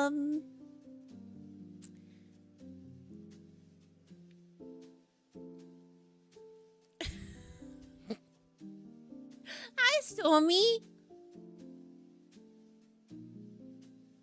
Nope, it's just us talking about Elliot and Wilson. And Uki. And occasionally us memeing on Onsvar. The Bakul Jaja memes are crazy. Hey, listen, don't worry about it. Search pregnant. Yeah. Well, I might have to log back into 14 to show you guys. And it is worth it. Because I think once you see, you'll understand. I feel like the context is necessary. And the conversation is relevant. And I do not have a picture of it readily available at this time. Because all the other ones are fine. And I don't generally take pictures of things that he doesn't look slight in, you know?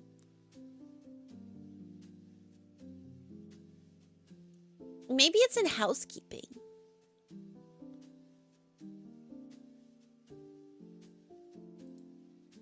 Pictures, 14, housekeeping. I have like a housekeeping folder for like all of my friend pictures and like us making fun of clams. Stormy, thank you for the resub! Thank you. How are you? Welcome in. You're also here for tacos? I love tacos, bro. Hang on. I had to log back in so Xiaoja can see the MPreg dress.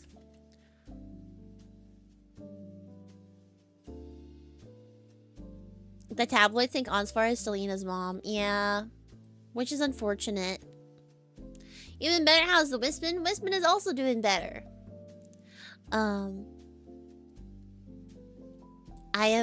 We are talking about the, you know how in Endwalker there were some glams that just unfortunately made certain male models, look extremely pregnant? Yeah, I know. I'm sorry I teased you with the Mpreg dress. But don't worry. I'm grabbing you a picture right now. I'm logging in. DMs. Is it a picture of Onsvar in it though? No, no, it needs to be Onsvar. It needs to be Onsvar.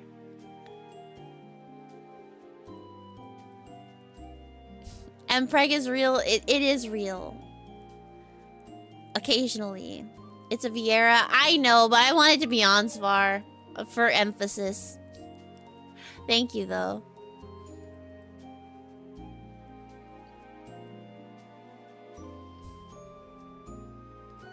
Okay, we're gonna... We'll go to Old Charlian. So I can... Wait, no, it was... Tuli... No, it was... Radzahan.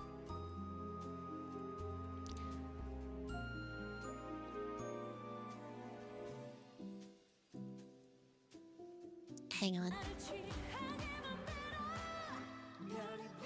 Hype trained? How? Thank you for the head pat, Stormy. I'm so confused. Ghost train, I guess. Whatever. Why? I don't know. I don't know. I'm so confused. Guess Sherb's emotes have superpowers? Real.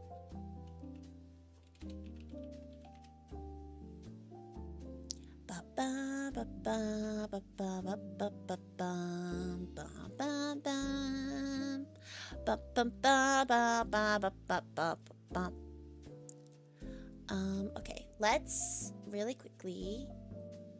I'm gonna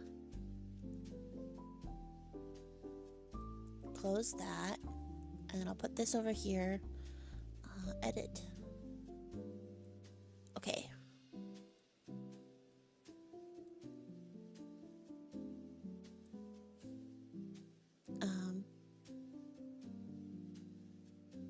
Okay, let's go over to the 14 screen again.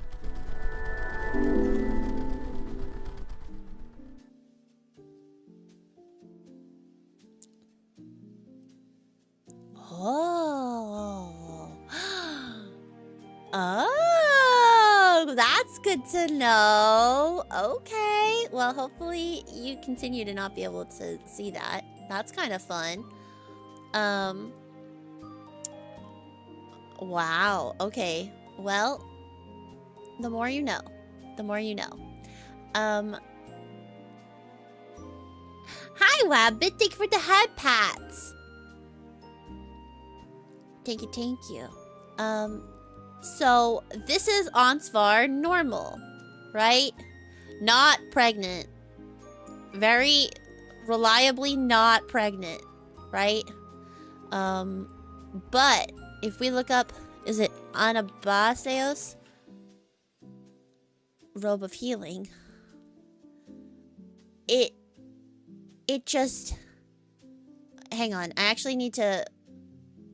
Hang on, 1 second. Pause for a moment. So he looks less pregnant right now because of a thing that I'm doing. Hang on. Let me... Sorry for the flash. Hang on. Let me break his spine so he has scoliosis.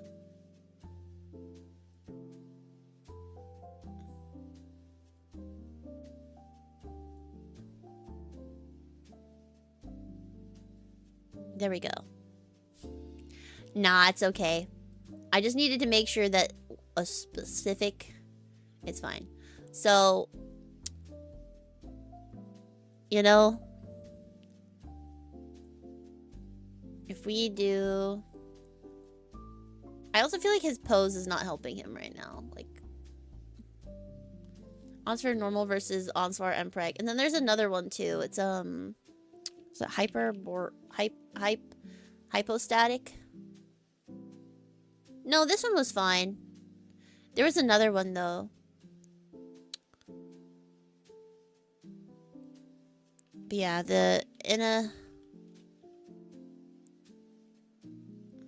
There's a... No, this is the glowy version. Yeah, but I was like, I am not progging for several months for an M-preg dress that makes him just look matronly. Yeah, you're noticing it doesn't really do that to women. It doesn't. It doesn't. It doesn't, though. It doesn't, though. Hang on. Hang on. I'm gonna do some black magic really quick.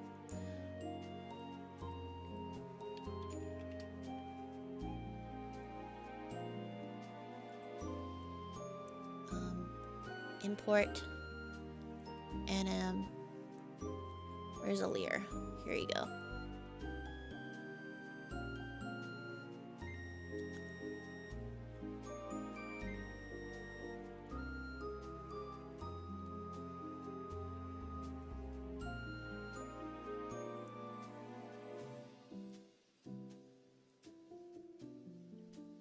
There. Look. So, here we have a leer who is notably not pregnant. She doesn't look pregnant at all. And then... Okay, bits for Mpreg content with Spin now. Thank you for the 1100 biddies. Thank you, sugar. Yeah. So a leer is notably not pregnant. And Ansvar notably has a baby bump. For why? Why are you pregnant? Like, he looks like he's 3 months pregnant. I'm not saying, like, he looks like he's, like, 8 months pregnant, but he looks 3 months pregnant. It's like like, when you're in that in-between stage where people are like, oh, why'd they turn down alcohol? You know? Like, we're in, like, that phase where, like, people are like, oh, that's kind of weird that they said that they didn't want to drink anything when normally they do.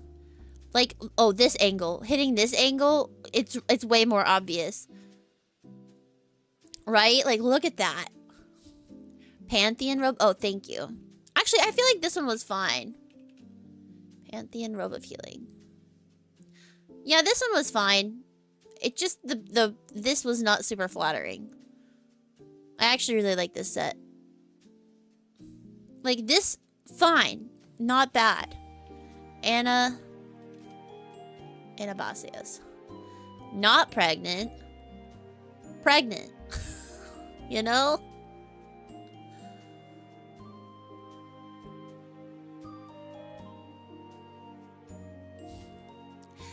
Yeah. It's just, it's unfortunate, you know? Oh, good. This is actually so goated because you guys cannot see what I'm doing. So let's just move her out of the way so we can emphasize how pregnant he is.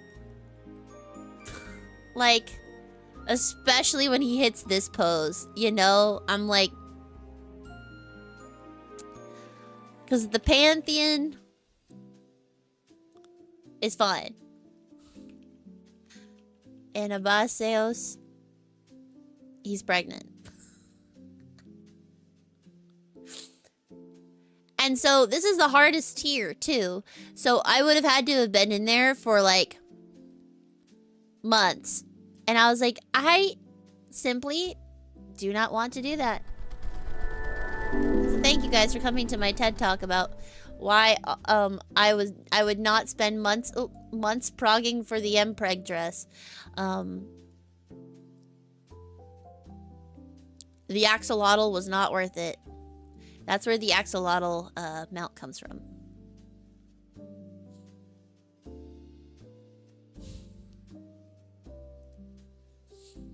But yeah. Athena was rough. Athena was rough. So like that's why I quit, because I like we got to the end of P8, the P8 tier. We still hadn't cleared when the new tier came out. The new tier came out and I was like, yo, we didn't ever get the clear for P8. And this dress is hideous and I don't want it. And therefore, I will not be rating this tier. Goodbye. Crazy design. Thank you, Sugar, for the biddies. That was very silly.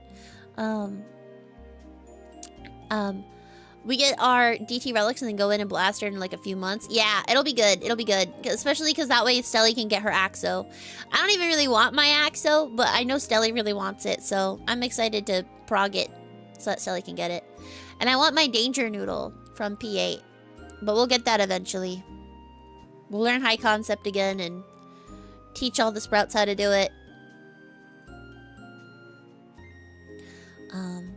And it'll be great. One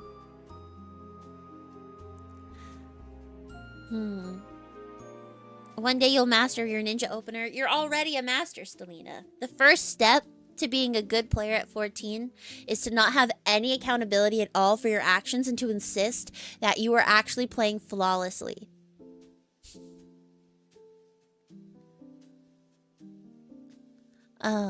And that is step 1 to being a good raider.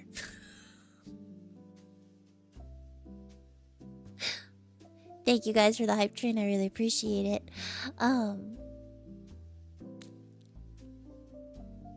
Just be confident. And if you're gonna, like, and honestly, something too with raids is like, it is better to make a confident, wrong decision than to make a unsure, hesitant, correct decision. Because both will have you dead. But at least with one, you will learn what you did was wrong. And like, if you're doing a hesitant, correct decision, then you're just dead. So if you confidently make your decisions, whether they're correct or not, that's like 50-50 as opposed to being dead every time, you know? So sometimes, you know, you can... And the other thing too is like, I feel like what raiders get really good at eventually is making calculated decisions about which hit to take. Especially if you know that you're going to get hit by something, right? It's less a matter of panicking and then just standing in like all of the AoEs. Try to just figure out which mechanic you just want to get hit by and you're like, okay. But something that actually might make it a little bit easier for you, Stelly, is maybe we try you raiding on tank. Because if you're off tanking, you'll live through a lot of things, and your main responsibility is just to get aggro on you, so that way the main tank doesn't die, and then you shirk it back when it's appropriate. And then sometimes you have to hold a mob, but generally speaking, tanks have it a little bit easier in a lot of content, and the hardest part is just the anxiety. But that way too, like, you live through all of the mechanics while you're learning. And then once you've seen all the mechanics and understand how they work, then it might be easier for you to swap to like a more DPS role where you're tunnel visioning your damage and you're not even really aware of anything else that's going on other than you and the boss and whether or not you're in max melee. But yeah. I think the hardest thing for tanks to do in raiding is to not blame the rest of the group and be toxic. That's the hardest part for tanks, I feel like. Because, like, when you're living through everything and you're frustrated because, like, why don't your healers just understand?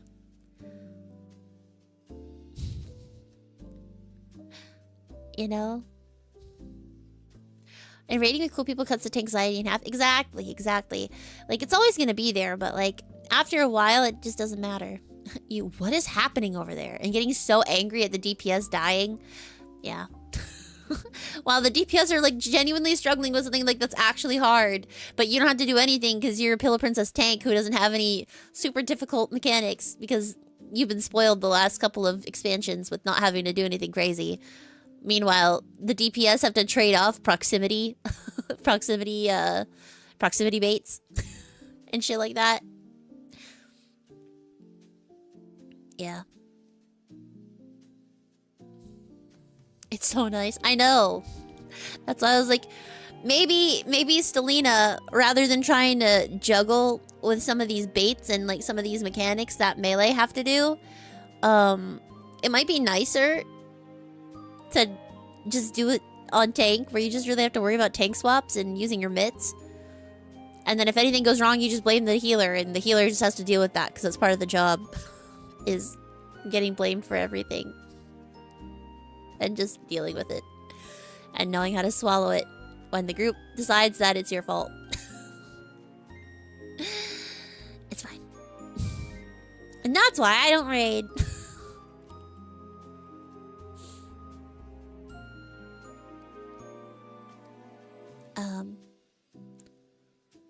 But yeah, that's 14. I've yapped for 2.5 whole hours. That's crazy. I'm trying to think what we can even yap about now.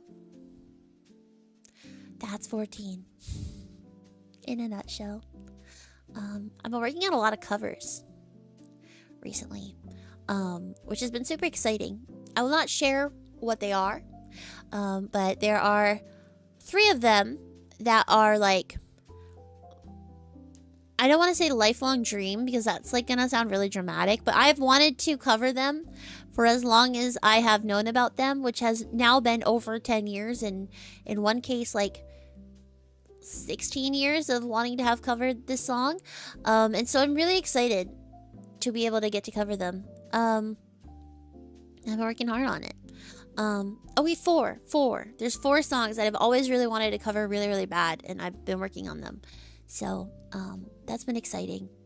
And then I got to add one, not a lifelong dream, but one song that is very important to me, that whether I applied to be in the thing, and if I don't get into the thing, that's okay, because I still want to do this cover, but it will probably come out next spring, or maybe even this December.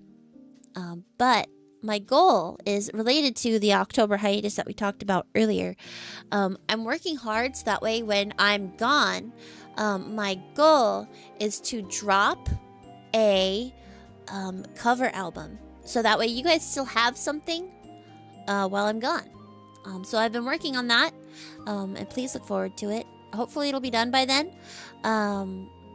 It should be. I have most of them. I have the guides recorded for 5 of them. I've been working on that this week. 5 of, I think there's 8 or 9. I actually did look up the difference between a mini album and an album.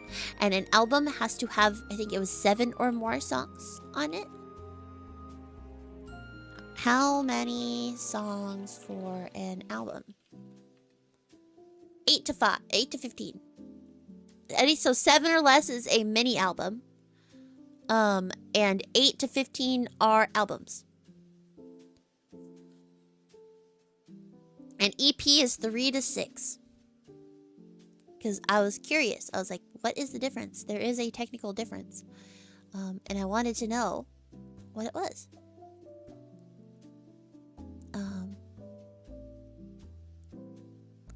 Oh, that's cool.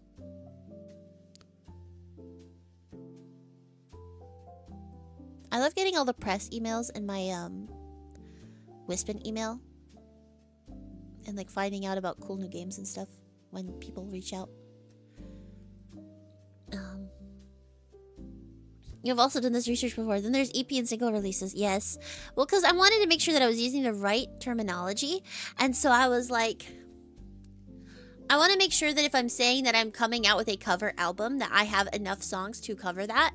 And for that to be a true statement, which it was already in that spot, but I really wanted to make sure that I wasn't lying when I said that. Currently the list has oh, okay, there's 10. There's 10 songs. And one is I don't know if I'm gonna do it or not, but it would be funny. But yeah, the more you know, there's 10. And actually I will be upfront with one of them. I'm going to do a cover of Baka Mitai. And that way, I never have to sing it ever again.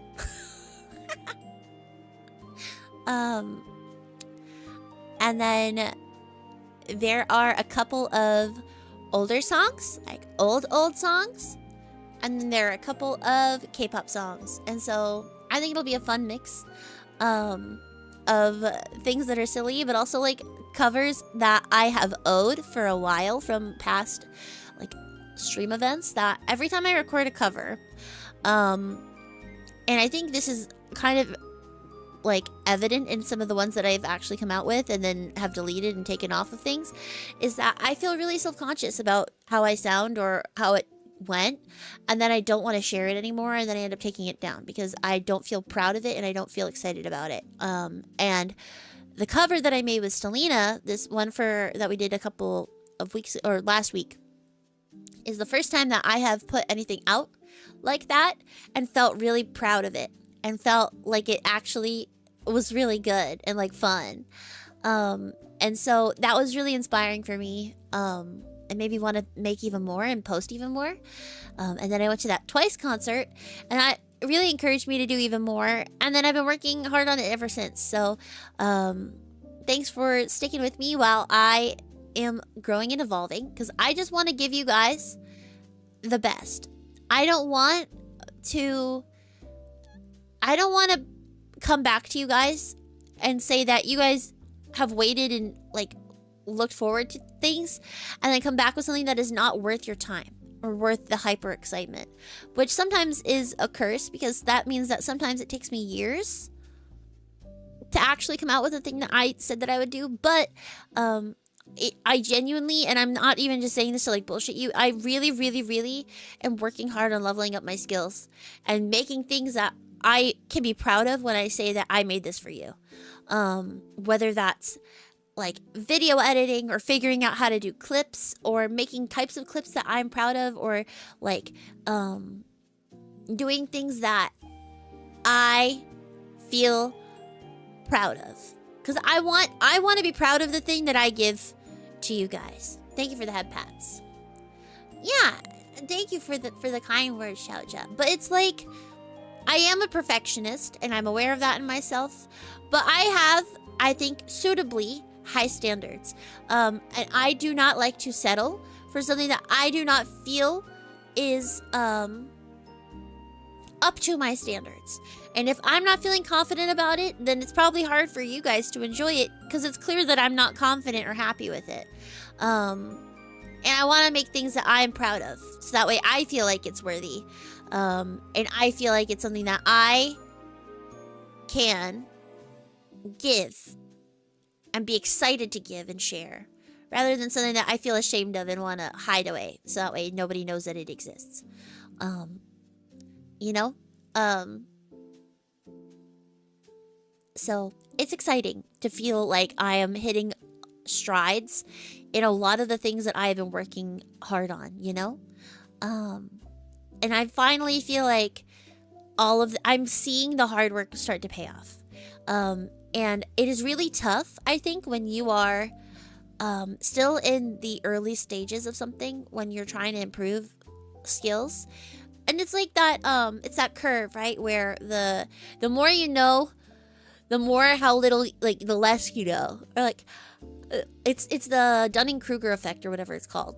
Where it's like, the more advanced you grow into a, like, niche or, like, a skill, the more you understand. And the more you understand, the more you realize, oh, I don't know nearly as much as I thought I did, right?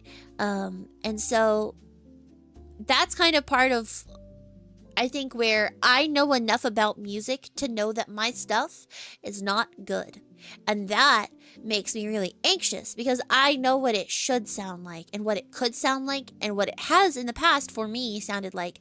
But my voice has changed as I've gotten older. I'm no longer a soprano. I'm now an alto, which is a really hard transition to make because I have to basically relearn how to sing. And the song choices that I used to make are no longer suited to my voice, which means that I have to rethink the types of songs that I sing and how I sing them.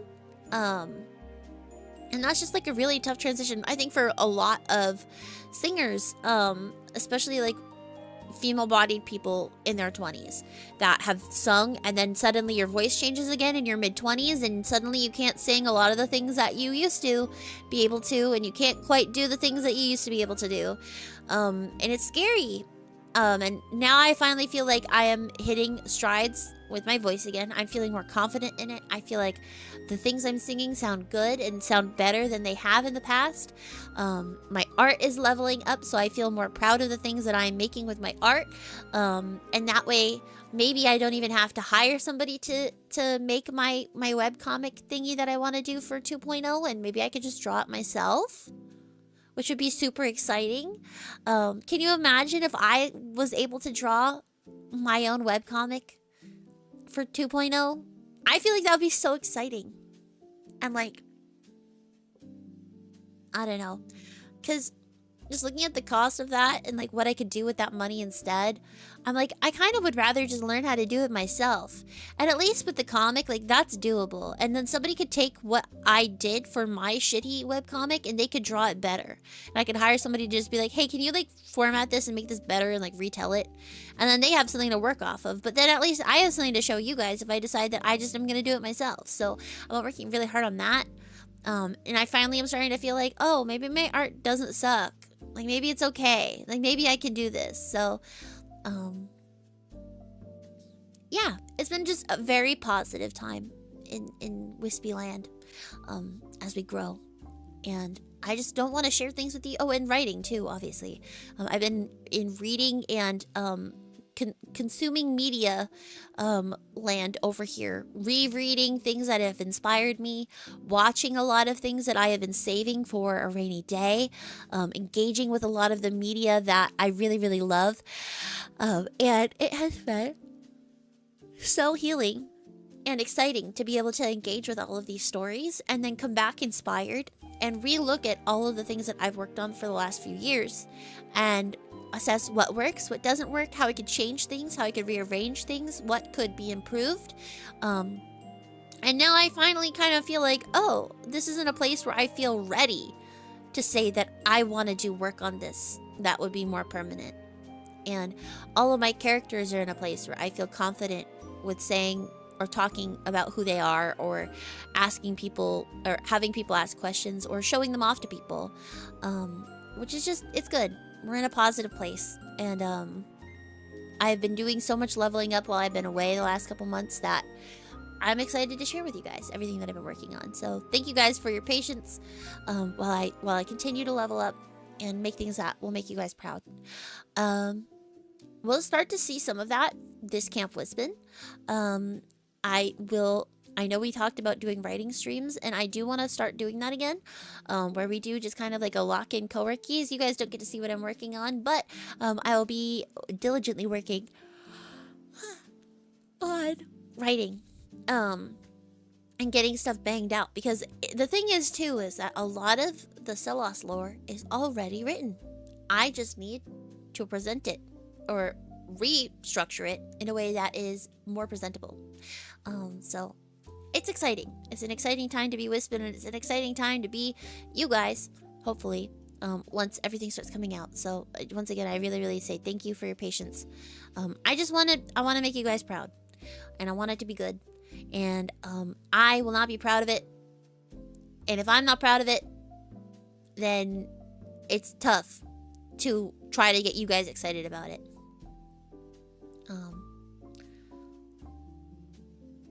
Yeah. I don't know. I just want to spread the on Asa agenda. I want to spread the on Asa agenda and get you guys as invested in it as I am. Unclear if that will happen with all of you, but I need to get you guys invested.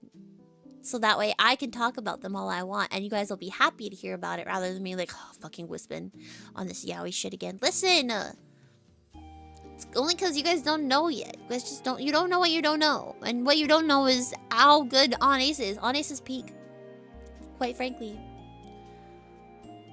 It's been a while since I had, like, very specific brain rot. And it's, the thing that sucks is that it's over my own characters. So, like, if I want to go read On Asa, I have to write it. If I want to look at pictures of On Asa, I need to commission it or draw it myself. Or G-pose it. And that's on me. It's okay. I've said it before, but like, a creator I really look up to and always have for a really long time, is Shenpai. And I like that Shen and Voxer are famous together, you know? And that was when I made Wispin and we took a step into the VTuber realm. I was thinking about Shen and Voxer and how I don't want to be famous. I want Onsfar to be famous. You know? I have no need personally to become famous or to be big. But you know who I want to be huge? And who I want everybody else to love as much as I love? I want everybody to love Onsfar. As much as I love Onsfar. Because I love him so much. That's my favorite. That's my favorite character ever. And I think that he deserves love and hype more than I can give him alone. And so I must convert everybody to becoming Onsfar simps with me. Because that is truly my goal, is to spread the gospel of Onsfar. Please admire and adore him as I do. He's so cute. He's so sad. But he's so full of hope. And he tried really hard. Just my little guy.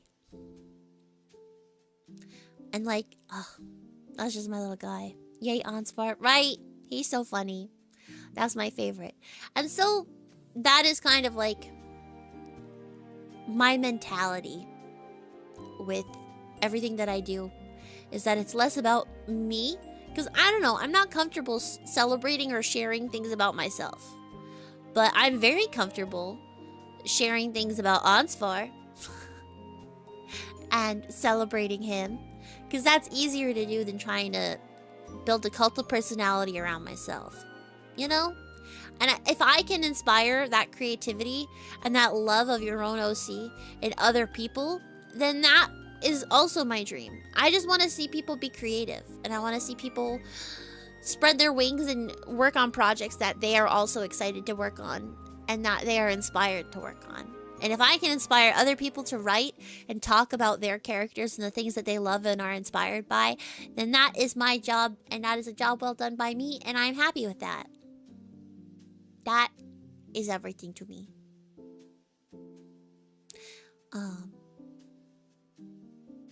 Yeah. That's pretty much it. I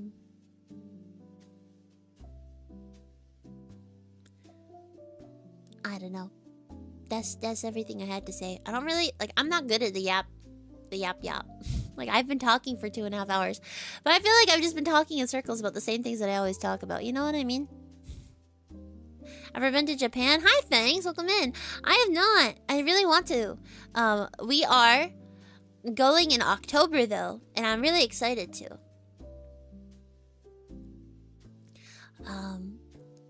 I'm very excited because we were supposed to go in 2020 in March, and for obvious reasons that didn't happen. There's a game for that called Yap Yap. I know, when I downloaded it and I haven't played it yet. I don't have anybody to play with. I mean, I could definitely find friends to play with. It's just scheduling is so hard. Scheduling sucks. Nobody's ever available on the same nights. Or people are so busy with their own stuff. But it's okay. We'll figure it out. It'll be good. It'll be fun. We have so much time. And that's the other thing. So, brief little glimpse into, there's a certain cat girl ultimate raider that loves that game. Yeah, but she has lots of people to play it with. And the lobbies are limited. And also, certain cat girl ultimate raider stays up much later than I do. Much past my bedtime.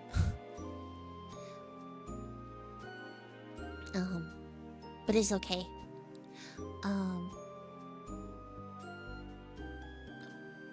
Just, like I said, our schedules are just really incompatible. It makes it really hard.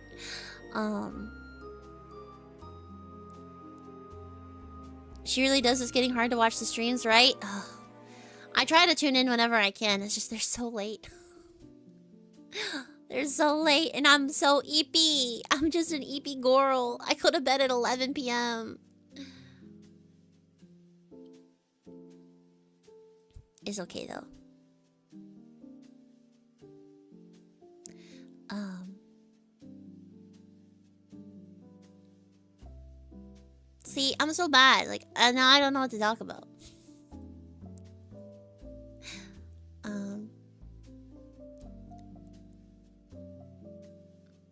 And I feel like that's always the struggle, right? Is like, you only get good at yapping if you, one, have things to yap about, or two, can come up with things to yap about really quickly. And like, for instance, Nia is so funny. Just randomly decides to start ranking numbers.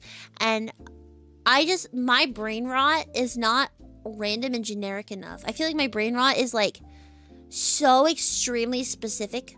I'm like, I want to talk about Shiny. I want to talk about on Asa.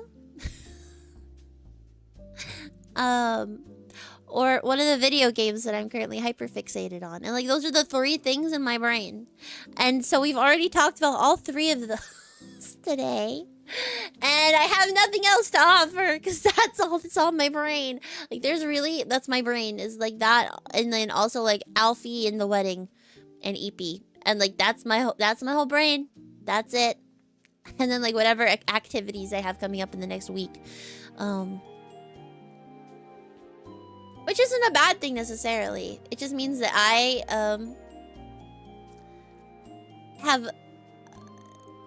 I'm very cyclical, and I have specific things that I like. But excited for Tamechella. Oh my god, am I excited for Tamechella. Guys, Taemin. So you guys know how much I love Taemin, right? You guys know how much I love Taemin. I love him so much. That's like my Oshi. That is my K-pop Jesus, right? I'm obsessed with him. And he performed at the Grammy Museum earlier. And then this weekend he's going to be performing at Coachella as the first male K-pop solo artist to be on that stage.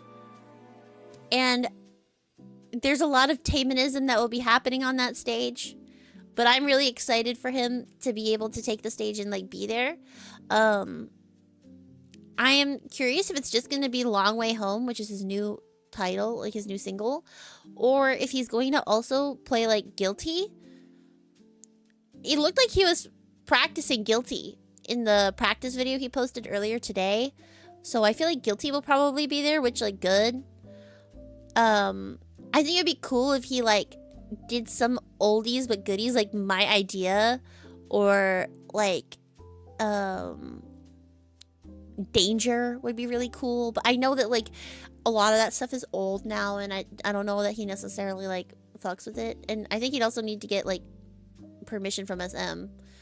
But we shall see. It's exciting. And the BTS set list for the concert, the tour that they're doing, just came out. And that's really exciting. So, sorry. I just really like Shiny, and it's not something that anybody else cares about, and I feel bad.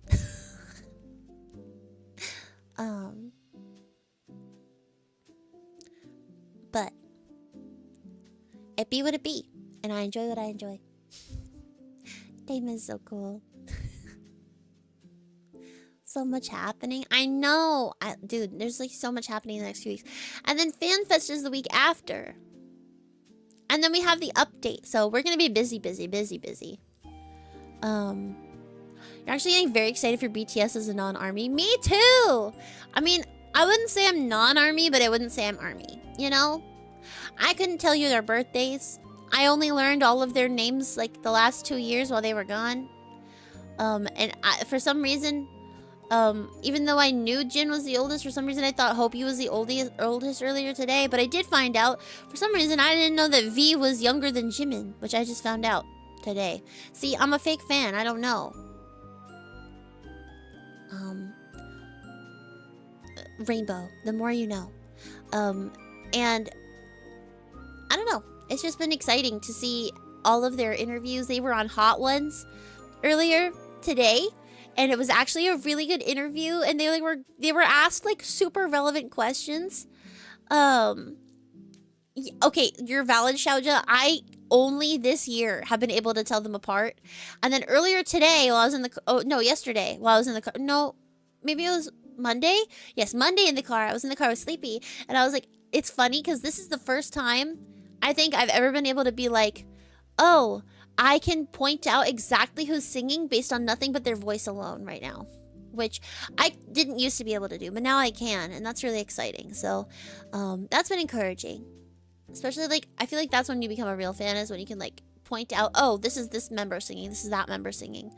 But, like, when I get into bands, I don't usually participate in the parasocial aspect or, like, the fan culture of the group. I usually just listen to the music. And,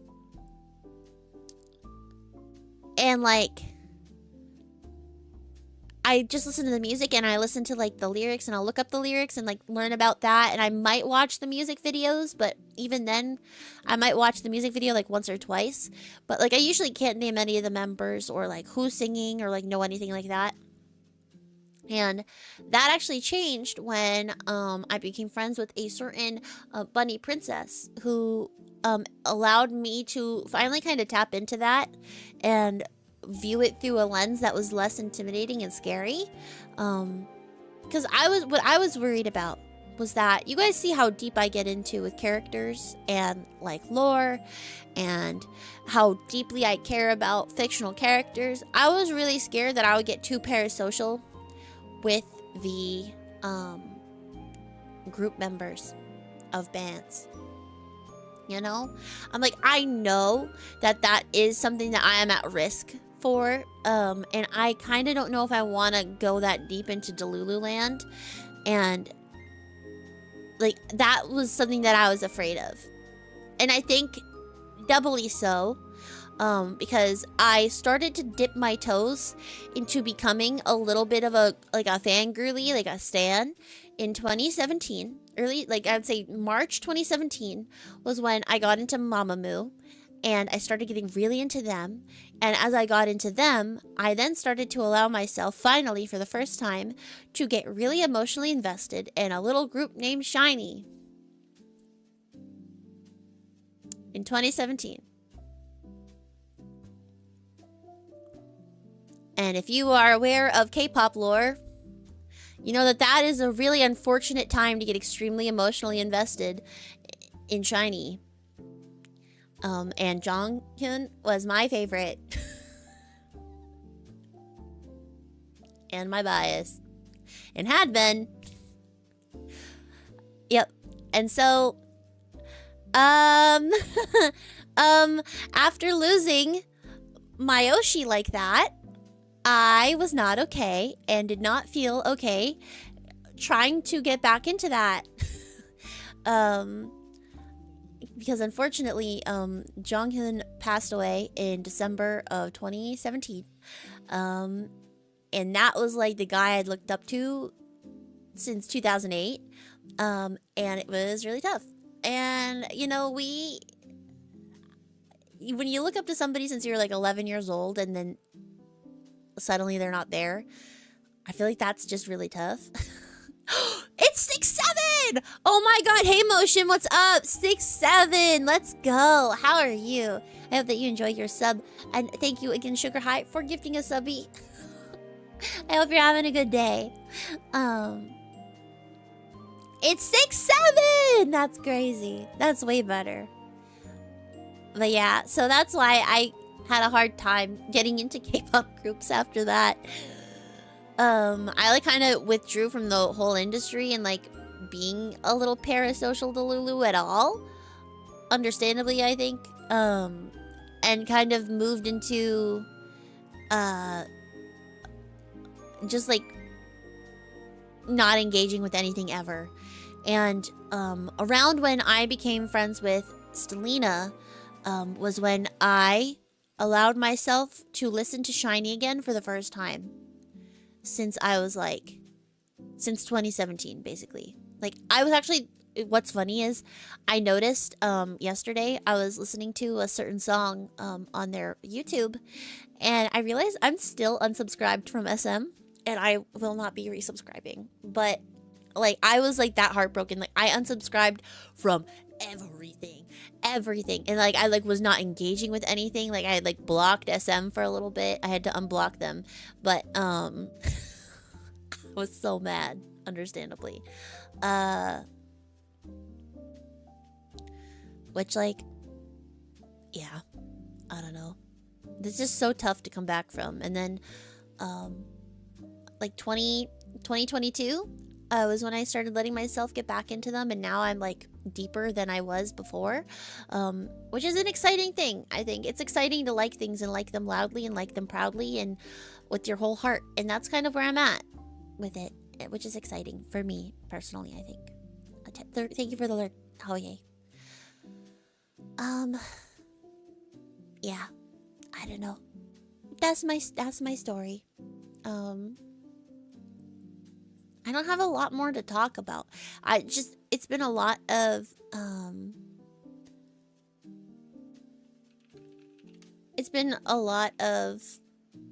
growth and a lot of proggies, and we have been trying to do more. So thank you guys for being patient. Reiterating, we'll be doing earlier streams from now on. I'll be live on Monday, Wednesday, Thursdays, with sometimes Friday or sometimes Saturday. And I will also, if I can, try to be on Sundays. I know that's a lot of streams, but they're also going to be shorter. And I hope that is okay, as I want to be live more, but maybe have shorter streams, because it is better to be live for like 2 or 3 hours once a day than not live at all ever. So, and if I end up going longer, that's awesome. I'll be live as much as I can, basically, going forward, because I will have so many games that I want to finish before I go on hiatus. I have so many things that I want to do, and I will let you guys know if I'm taking a day off. I'm going to be doing weekly schedules starting next week again. I know it's been a while, and I may not always tell you what game I'm playing. Some days will be a surprise for you as much as it is a surprise for me. But I'll just tell you guys that, because I think it is better to just... I have a hard time playing the game that I say that I'm going to play on the day that I'm going to play it. But if I just have a time slot that I'm going to show up, and you guys can just join me on the journey for whatever I decide to do that day, that's fun for me. But we'll try to be pretty consistent with like having a specific day for us to play Silent Hill, so people can tune in for that if they want, or they do not have to tune in if it is not something that they're interested in. And then also I want to be doing a little bit more co-worky streams with you guys, so that way we can all be doing stuff together. And then likewise, I kind of want to do Minecraft on Mondays, so I think we're going to do Silent Hill Sundays, Minecraft days on Monday. It might not always be the same Minecraft. It's probably going to be like a rotation of, we might do Cottage Witch, we might do Cobblemon, we might do Vanilla. But it'll be fun to play Minecraft on Mondays and just kind of have that back, because I really like Monday streams. Monday streams are like my favorite day to stream. So I'm excited for that. And that'll be like our a reinstatement of what we used to do back in the day, is our Minecraft Mondays. We would play a story game on Sundays, and then Wednesday and Thursday were kind of up in the air for whatever the heck I wanted to do, and then we have an optional Saturday or Friday stream depending on what's going on in my IRL, for us to play whatever is the flavor of the week that I really am invested in. Usually Wednesday and Thursdays will be like an ongoing game that I have been wanting to play for a while. Hi, Greenie.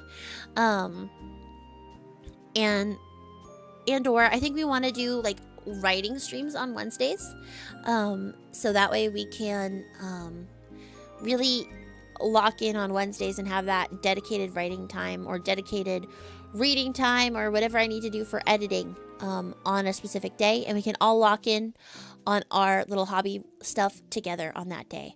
And then Thursdays usually end up being my collab day, but Fridays too. So Thursdays, Fridays, and Saturdays are usually my up in the air day, because that way I can just do a late last minute collab with people. So it's exciting. Wednesdays might even turn into a collab day too. So we might do co-workies into a collab, or do co-workies and then end stream and then go right into whoever we're doing the collab with. So I don't know. We have lots of collabs in the oven that are being baked. Lots of fun ideas. Camp Wispen this year is mostly going to be lots of collabs. We're not going to have a timer. We're just going to have a set day, set amount of days that we can complete objectives And everything is going to be going towards the 2.0. So any funds that we raise, all of the funds entirely will go towards rigging. And then once we funded rigging fully, we'll be going to fund any like lore things that we could add as a fun little add-on for the 2.0. But I'll be working hard on making things that are fun and engaging for you guys, and things that we can act on immediately, so we do not have to worry about rescheduling or planning a collab or anything in the future. Things that we could just do on the spot. So thank you guys for being patient as I get everything in order. No teams this year either. It's going to be really low key because we're going into the wedding season, and then also we're preparing for 2.0. So it's going to be super, super laid back, chill beach vacation this year. We're actually, you guys might be, depending on how long you've been around, we're going to be reusing a certain overlay that you guys have not seen in quite some time, as well as an old ye olden. Actually, do you guys want to see it? I kind of want to show you guys it. Do you guys wait? No, let's do the nighttime one. I don't want to do the daytime one. Do you guys remember this baddie? Oh, look at her. Oh, look at her. Oh, look at her. Oh, cancel. Oops. She went away. Hang on. Properties. Loop. Okay. Look at that. Doesn't this just take you guys back? Doesn't this just take you guys back? Spoiler. Do you guys remember this overlay? Kind of exciting. You guys haven't seen this, a lot of you. Live chat? Yep. This is our Camp Wispin 2024 overlay, which is super cute. Look at the gaming one. Look at how cute it is. Look how cute. We have a night and a day version and a sunset version too, which I think is super cute and exciting. Here, let's open up. Have you guys ever seen these? I think a lot of you guys have not. It might be your first time seeing them. But so originally when I got all of these overlays, I got them with the intention that I would be using them every other year, because Camp Wispin changes themes every year. But we go back and forth between a forest theme and a beach theme, and this is a beach theme year. So we're going to the beach again this year for our beach vacation, which is super exciting. We're doing Beach Edition version 2. What is also exciting too is, let me see if I still have overlays.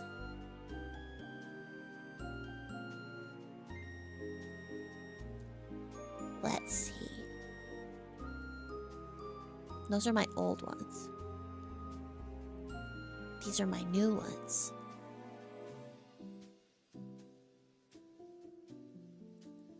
Really? Do I not have my 23 ones? That's kind of surprising. Maybe it's under events.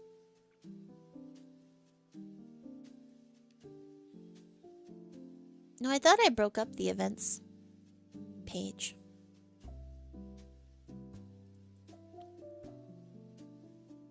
I don't know. Well, we can find them again, but ready to hit the beach, real.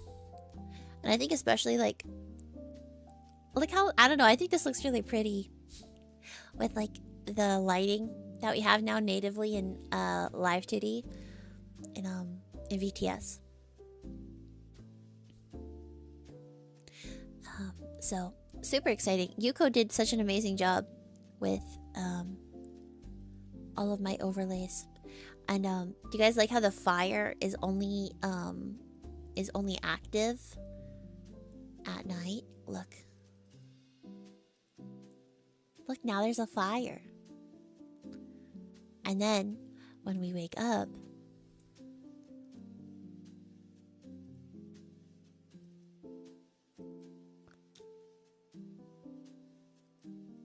there's no fire. Mwahaha. There's a little bag though. And then a cute little ball that rolls in and out. I think it's so fun. Yuko did a great job.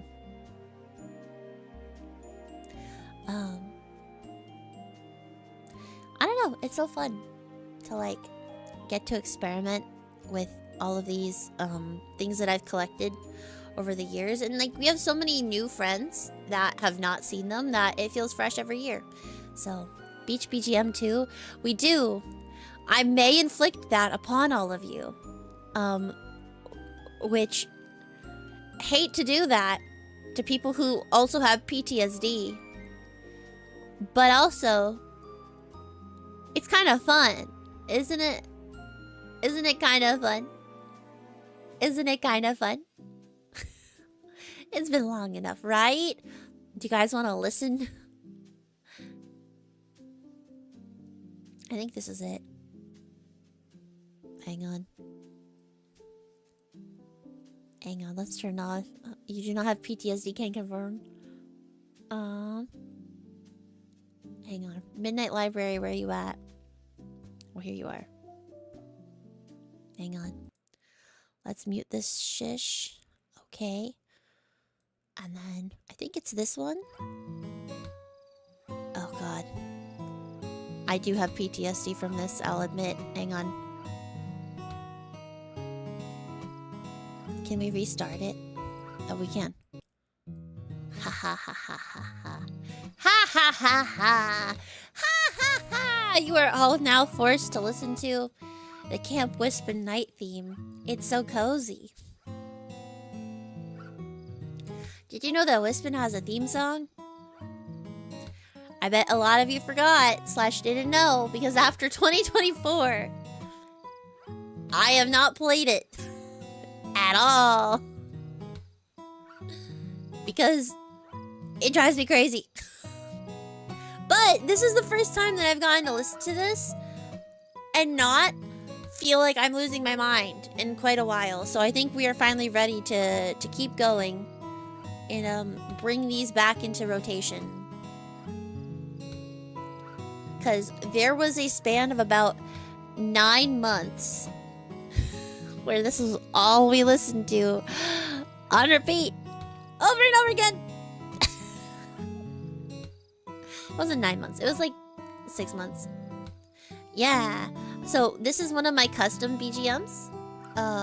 We also have a beach version. Hi, Snake! You still listen to this song on a weekly basis? I'm glad. So that's something that I'm also working on, is getting up all of my OSTs onto YouTube. Because I want to have them in a place where you guys can listen and enjoy them at your own leisure. Feels so summery? Yeah, my headcanon is that Onsfar's playing it. That's my Delulu. So, not only, and then it loops, we also have a beach version. This is Benny's favorite, Benny Fuwa. He's like, this is the most goated version of your theme. I'm obsessed with it.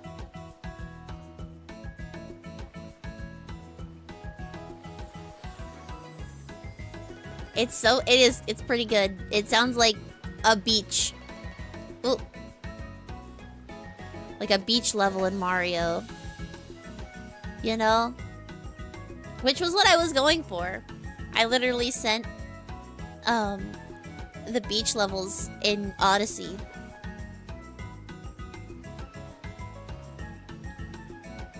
Mario Sunshine. Yeah. Don't worry about it, Snake. Not gonna lie, you missed this, right? No, don't worry about it, Snake. You're good. Um, I also keep calling you Snaky because I call my brother... No, I'm not gonna dox him. But I call him basically something very similar. And so my brain default adds the Y to your name.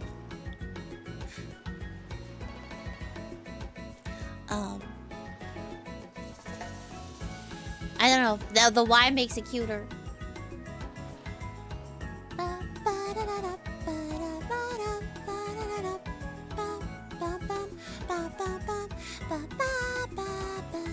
So cute. Such a vibe. It's so tropical. I do really like this version of the song. Thank you guys for letting me listen to it, because I honestly missed it. And the sound of the waves in the background.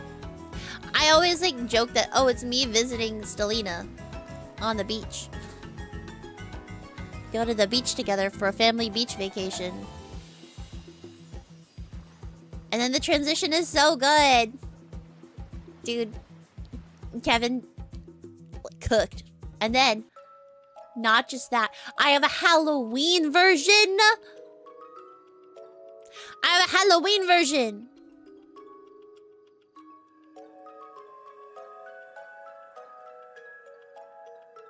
Isn't that fun?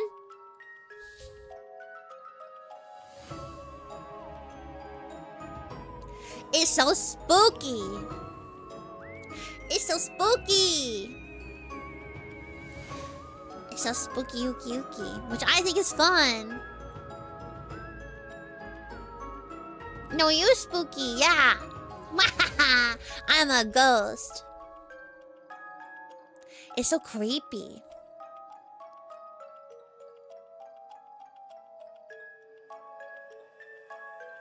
And the versions of the Wispy theme are so fun.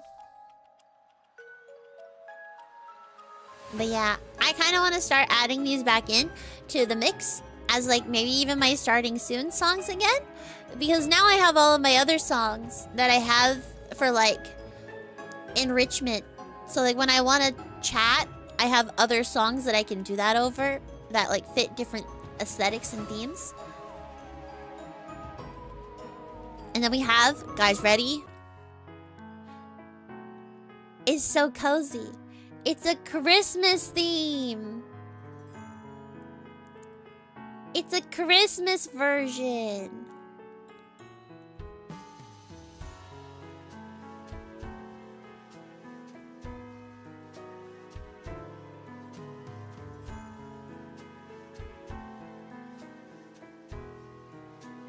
Is for Wispy Ween and Wispmas, which are two of my other things. And then we had the beach theme for Camp Wispin, because normally those are the 3 events that I do every year. And then the acoustic was just for personal happiness because I love Onsvar.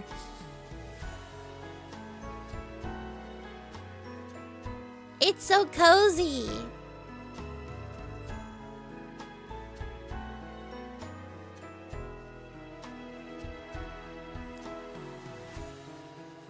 The little jingle bells, too, are so fun.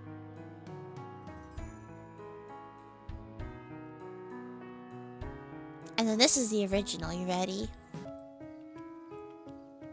This is what it normally sounds like. This is just my default theme. I like it because it's like... I don't know. It's kind of nostalgic. But kind of warm, but kind of lonely sounding. But I feel like it's very, very Wispin character, TM.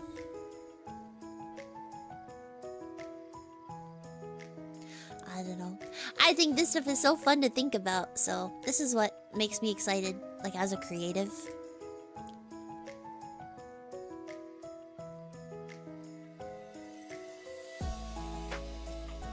Sounds like the color blue, right? This is technically called Wispin Lo-Fi. Is the actual title. Because I wanted it to be easy to chat over. But I still wanted it to sound like me. And I feel like it does. In a really positive way.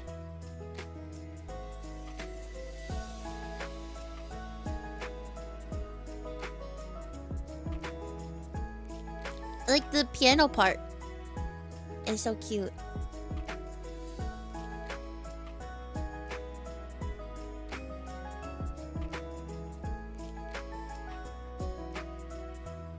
And like we're very fortunate and lucky to have like so many different types of music that like fit so many different themes, you know? So now I have like all of my event music, and then I got all of my character songs. So now when we're doing like lore talks or lore chat, or if I wanted to read my chapters on stream again, I can pre-read them, so not to read them live on stream, and then that way I get less flustered. But then I can set it to cool music, and then I would just put them on YouTube, and then you guys can watch them when you would like to. But then we can have like a live watch along together, and I think it would be very fun, because I think it would be really cool for us to be able to really sink into the lore and enjoy all of the stuff that I created for you guys, you know? Because it's not just for me. Like, I create stuff and I make stuff to share. And I want other people to get excited over it. And I hope that the stuff that I'm working on and cooking in the background is going to help. Because my goal before I posted any of these songs, right, was that I really wanted for you guys to have a visual. And isn't this better than just having the song posted with nothing? Because this is basically what I'd be posting.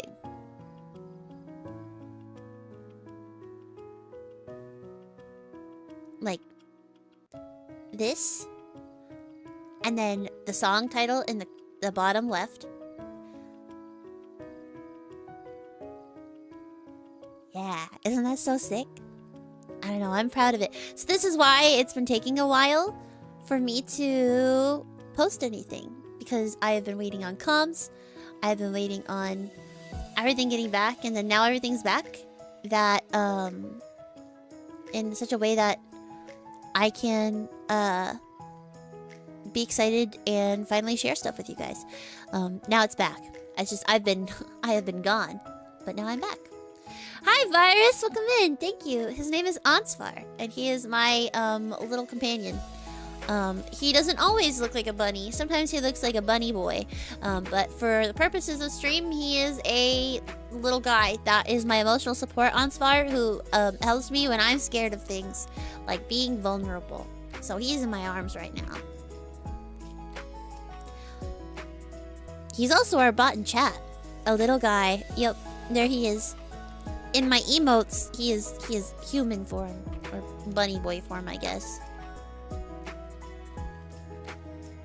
He's so funny.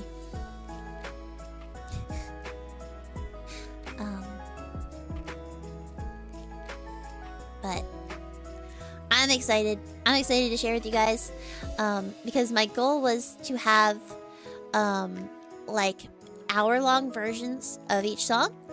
And then have one. I have one posted with all of the songs in like a rotation with like all of the different songs from Celos. So that way, if you have one song that you really want to listen to, you can just listen to that one. If you have one OST you want to listen to, you can listen to them on a loop. And then if you want to listen to all of the Celos songs, then you can listen to them all in one spot, with one cute little mega video of all the different songs that we have. What are we catching up on? One Piece? Salty or silly? No, we're just talking. We're yapping about all of the stuff that I've been working on while I've been gone, and what we're doing with the channel, and just kind of putting out feelers to see how people are feeling about stuff, and if there's anything that you guys want to see more of. Like, is there anything that I have done in the past couple of months that you guys would want to see more of for content? Or any content that you get excited by? Or a type of content that you would like to see me do or participate in? Because I'd love to do more of the stuff that you guys want to see. I'm going to keep doing the stuff that I believe in and have good vibes on, and all the projects that I want to do, so I can give you guys something that I'm proud of. But I also want to know what you guys want from me too. Have a good shower, Sneaky. Thank you for stopping by. I appreciate you. You thought he was a tortoise. A tortoise, guys. So I'm a dolphin, and Ansvar is a tortoise. I guess tortoises don't actually go in the water, but it's okay. Together we can be one unit of animals that may not match what you think of. Thank you, Virus, for the follow. Thank you so much. I really appreciate it. Thank you, thank you. Welcome in. Feel free to hang out and vibe if you so choose. We like to talk about Final Fantasy, Genshin Impact, lore-based games. I really like yaoi, and I write cute gay fan fiction about my own OCs. So I guess it's not fan fiction, it's just fiction. Everyone is a water-shaped animal here, I see.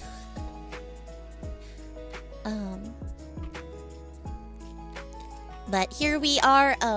I am the forest god in training of the forest of Selos, or the Whitewood as we call it locally. And I am going to magic school to master my god powers before they kill me and possibly everybody else. You always have fun watching me play Elden or Souls-like. That's good to know, because you're newer, Salty, and what I was anxious about was that watching me play Souls-likes might not be fun, because I don't react like I used to. And the same thing with horror, because like I used to be a lot more reactive and a lot more of a scaredy cat, but now I have grown big and strong into a big strong gamer. I'm a real gamer now, which means that I don't scream or freak out or like get frustrated like I used to in a way that would be fun and clippable. And so I want to make sure that the content that I'm putting out is still engaging for you guys. But that's good to know, because I do want to play more Elden Ring. I want to finish. You love watching my brain do gamer stuff. It itches. Valid, thank you. That's the other thing. Like, and I'm not saying this to be like, I'm so smart. I'm so smart. I don't have any trouble with puzzles. I worry that I solve puzzles too quickly. I'm worried that I don't struggle with them enough, so it's not fun content. Because, like, I feel like a lot of the time, like, people are like, oh, these puzzles are really hard, you're really gonna struggle. And then I, like, breeze through it without even knowing that that was the puzzle that people were talking about.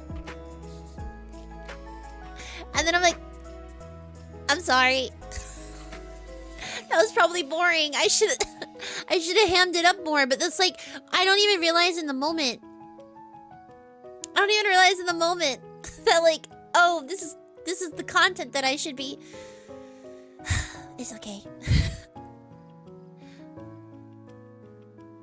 You're just crazy impressed by it. Okay, that makes me feel better. I was like, maybe I should dumb myself down and like pretend to struggle with things so that way it's funnier. But if it's not bad content, then you doing them fast is the content, I guess. You watch me do it super fast and you go, oh, she spent like 2 hours here. What's his problem? Well, that's the thing, right? I'm like, oh, I didn't spend 2 hours on this puzzle making 2 hours worth of content out of it. Instead, I just breezed through it and didn't even realize that that was the puzzle. So what if I'm the problem? What if I'm the problem and I need to, you know, you get me. But it's a growing, it's a process. It's a learning process. It's, yeah, I'm excited to see the Silent Hill, F problems. He was getting frustrated, it was triggering you because he was making you anxious. I see, I'm sorry. But that's good that I don't do the same thing, I suppose. Some of those playthroughs are hilarious and the speed is great. Okay, that makes me feel better. Because I was like, I enjoy playing those types of games, but I wondered if it was content that you guys enjoyed. And so I've been feeling a little self-conscious about doing that type of content. Also, how do I feel about Minecraft streams? Because I'm okay not playing it on stream as much, though, if people are not enjoying the content. And or, what type of Minecraft content do you guys enjoy? Do you like blueprints? Okay, because I can look into doing more puzzle-type games if puzzle-type games are things that people enjoy watching me do. The other thing, too, was like, if with Minecraft, is it fun to watch me build? Is it fun to watch me explore? Is Cobblemon fun? Baba Is You would be so fun. I really want to play that game really bad. I I'm glad that Minecraft is relaxed, but is it the vibe? You know? I'm not playing Fortnite. Fortnite is not on stream for me. If you want to watch Fortnite, please feel free to watch Stellina. You guys like Cobblemon? Because I was a little worried, because Cobblemon, numbers-wise for me, did not do well. So I was just kind of curious to see what you guys thought about that. It's just hard because it's not its own category. Yeah. It might be. A Cobblemon is very fun. It's just the number is low. And it doesn't do super well. So if we enjoy the content, that's good and I'll keep doing it. But I was just like, ooh, I had a CCV of 9 that day. Like for both streams with like a max viewership of 12, which is just oof for me generally. Not saying that I care about numbers, but it's just like, you can look at them as a diagnostic tool, you know what I mean? And when something is that out of the standard, maybe try another day at your new time. Yeah, that's what I'm hoping. I'm hoping that changing hours, having set hours, and having a little bit more focus as to when I'm streaming will help. Because if you're earlier, it might be cozy second modern content. True! That's true. Well, I don't even care who the real ones are, so much as, is what I'm making entertaining? Is this a good use of my time? Because here's my thing. I might enjoy playing Cobblemon, but I will have more fun if everybody is enjoying watching me do something that I might also want to do. So like, what if we really want to watch me playing Final Fantasy XIV, trying to blind prog the Criterion dungeon? Is that something that people enjoy? Like, would we want more 14 streams? I know I've mostly retired 14 from the channel as like a content thing. But I just never know if people want that on my stream. Because for a while, I retired it because we were doing so much of it on Stellina's channel. So we were doing Final Fantasy XIV 2 times a week on Stelli's channel. So I was like, well, that's like a lot of 14 for the community to be watching. I obviously will still be doing patches. I'm just not sure that, like, maybe doing Criterion would be fun to watch. But maybe it would be. I think what I really would love to do is to do solo Palace and like solo HOH and solo Orthos and solo PT. And I would also really love to do solo Criterion. Because I think it would be fun and funny to watch me struggle with it. So, I don't know. We'll see. Those are some just personal goals, though. Because I think it would have a similar kind of feel to Souls-like. Because very similarly, it's about learning a boss, carefully picking your way through a scenario, and trying not to die.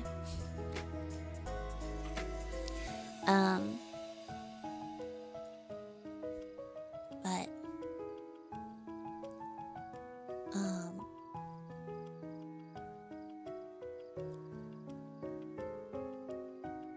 yeah. I like how you can tell that I've run out of things to say because I say, yeah. Yeah. Anyway. Segue.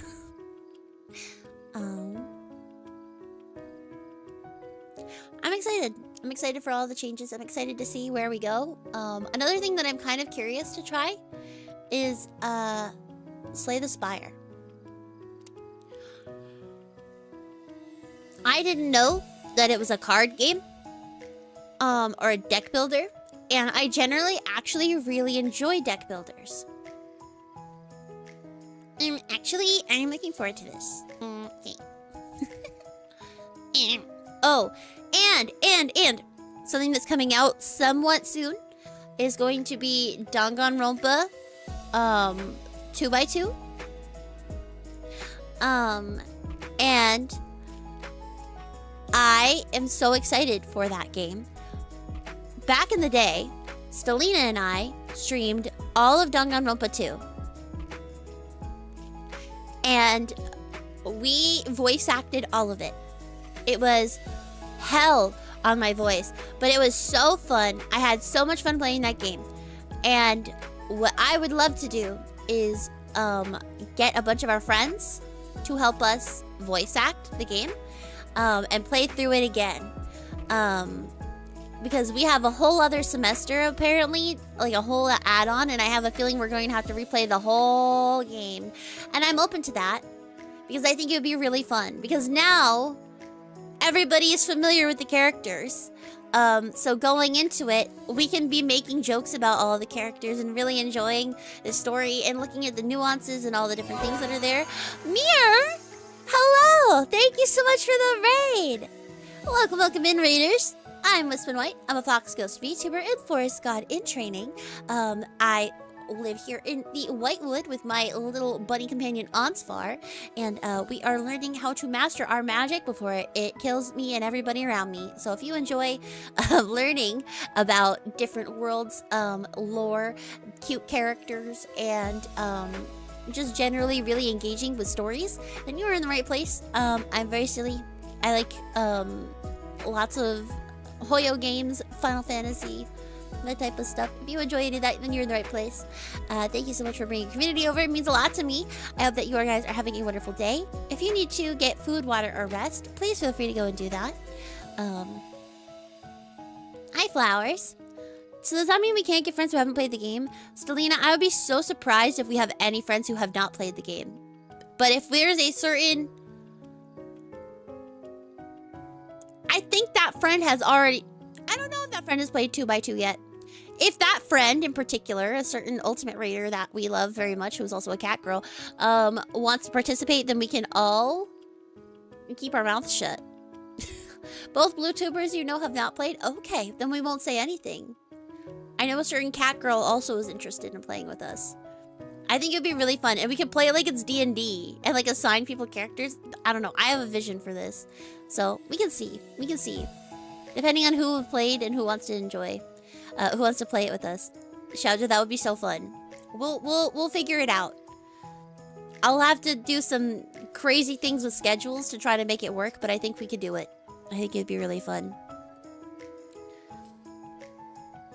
As far as you know, it's just you and me and Xiaoja who know Danganronpa story. Okay, got you.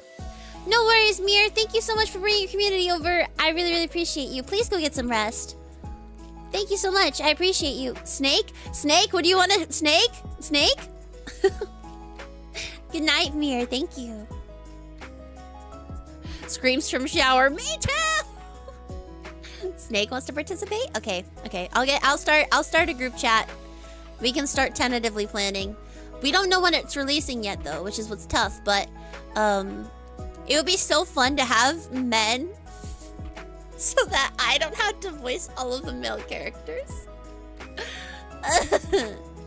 Because, man, I can't.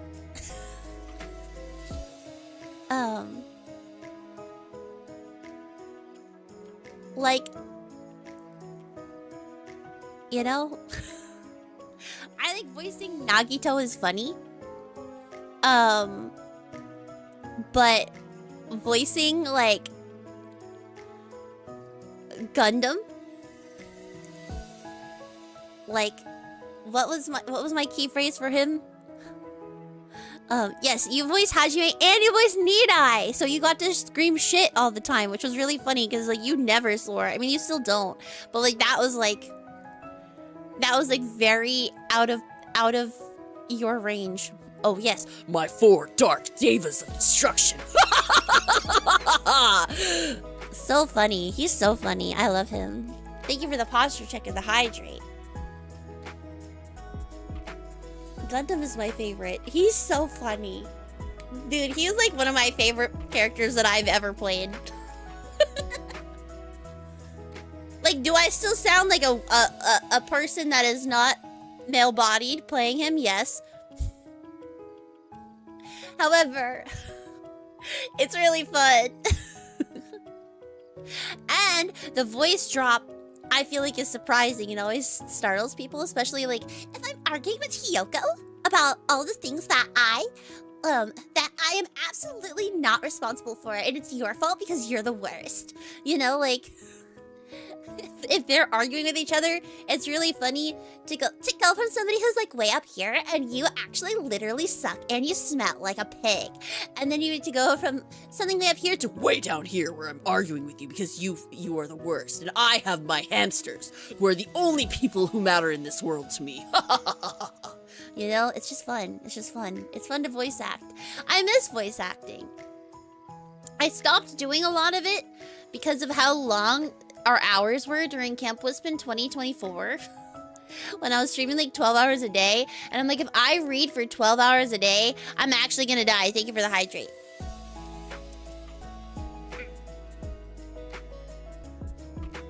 Yeah, but because of how long we were streaming, I had to tone down a lot of the reading that I was doing. And so we just haven't been doing it. I also miss it. Because the other thing too is like me and Stelly got like deep into 14 and like kind of put everything else on like super pause for Stelly to be able to catch up. Which was a good thing, and I'm glad that Stelly's caught up now because it means that we can do so many things together. But it does mean that I haven't played a lot of those games that I like to play. Like back in the day, gosh, what's it called? Oh, Peter loves this game. Paradise. Something. Detective Love. Detective. Paradise Killer! Paradise Killer. I played that whole game and I voice acted the whole thing. And it was so fun. It was so fun. I had a really, really fun time. This is speculated to come out at the end of this year by quick Google search of speculation. Yeah, they said it was releasing this year, but it's still in pre-order. And they haven't released a date. But they did say it was going to be this year. So I'm thinking probably by December is when it will probably launch. And then we could probably try to arrange something, which is why I'm not putting any feelers out quite yet. But it's going to be really fun when it does release. What if we got some Phoenix Wright games going one day? My thing with the Phoenix Wright games is that I have watched many people do them. One, so I would not be surprised by any of them, and I have played several of them myself. But also, just like, numbers-wise, not to be the numbers goblin, but numbers-wise, they don't do well. So it's like a combination of it's not new to me, plus it doesn't do well, necessarily. Makes me a little hesitant. But a game that I have been... So there's two games actually coming up that I'm very excited for that are visual novels. One is called Mirage Noir, which is something I'm actually a Kickstarter backer for. So we will be playing that, me and Stellina. We'll see when it comes out. I think it would be cool if... I don't know. I'm putting the feelers out there that we may not even need Stellina to read certain parts. But that's just my copium. That would be really cool. You know? And then the other one that I want to play really bad is A Date with Death. I think that would be very fun to play that in the sequel because there is a VTuber that I really, really like who is actually going to be in the sequel. And I'm so excited for it. And I have not played it. I have not played the first one. And I'm completely blind. Your copium is intense. Can I please have some too? Yes. You can have my copium. But yeah, I want to play Date with Death. And then there are a couple of other ones that I have picked out that I have not played yet. But please look forward to them because I think it would be fun to get back into those types of games again. But before I wanted to commit to any of those, I really want to finish all of the games we have to finish. So before we get into them, I have to finish Outer Wilds. I need to finish Twilight Princess. I need to finish there's one other game that I haven't finished yet. You have to do some DLCs. And once I've done those, then I can do whatever I want. But that is our goal. And hopefully, as we get back into the swing of things, it will all fall into place. So thank you guys for staying tuned and being willing to come with me on whatever journey we so go through. Also, hi Link, thank you for the hydrate. I appreciate you. Hello, hello. Let me see. And also, hi, Flowers. Sorry I didn't respond immediately. I, like, got into a tangent.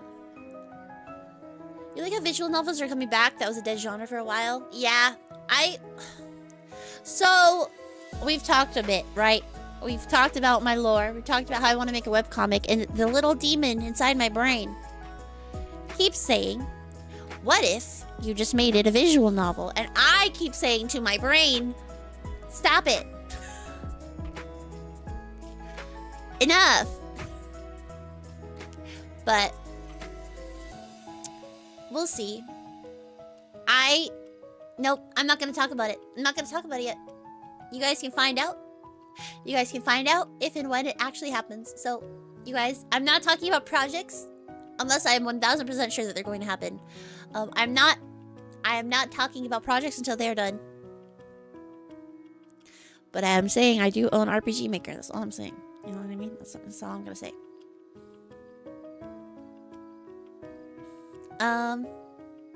Yeah. I'm in my training arc. Thank you guys for being patient with me while I'm on said training arc. And I'm excited to show you guys the fruits of all my labors and show you guys something that you could really be proud of. We are, just a recap, I am going to be streaming early. Expect me around 4 p.m. Eastern on a lot of weekdays. And then on Fridays I might start earlier. Saturdays I will start later. And Sundays, if I am feeling up to it after D&D, I'll be playing Silent Hill. So if you want to come for Silent Hill, come on Sunday. Sunday nights. And I think that's everything. I will be sending out schedules and I'll be posting clips starting next week. So please also look forward to me being in your shorts feed. Make sure you're following me on YouTube if you are not already, so you can get in before we hit the big 1K. I'm not at 1K yet. I'm trying to hit 300 by the end of the year. 300 is my goal right now. And if we can hit 300, I'll be really happy. And that is my big goal.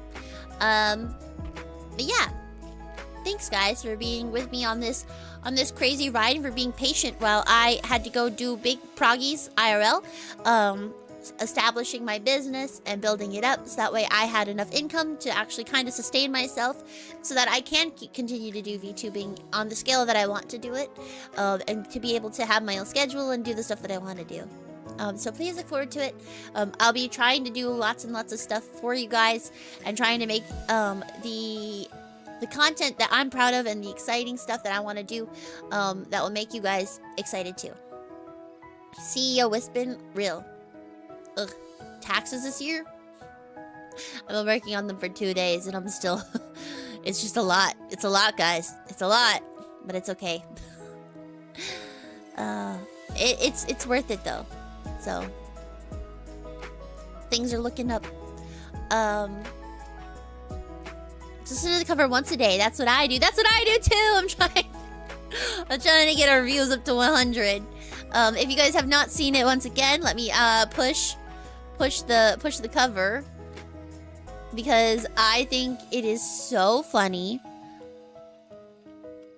Please listen to it. We're at 75 views. We posted it 8 days ago. It would mean a lot to me if you guys watched it because it is so funny. Where are you? And I'm so sorry. Also, how do I feel about karaoke streams? The fuck will always be peak, right? Like, that was, so fun fact, that was the very first take. That was the very first take, that I did, and then I listened back to it, and it, like, actually, like, was making me laugh, like, every time I listened to it, and so I was like, what if we just kept it in there, because it's, like, really, really funny.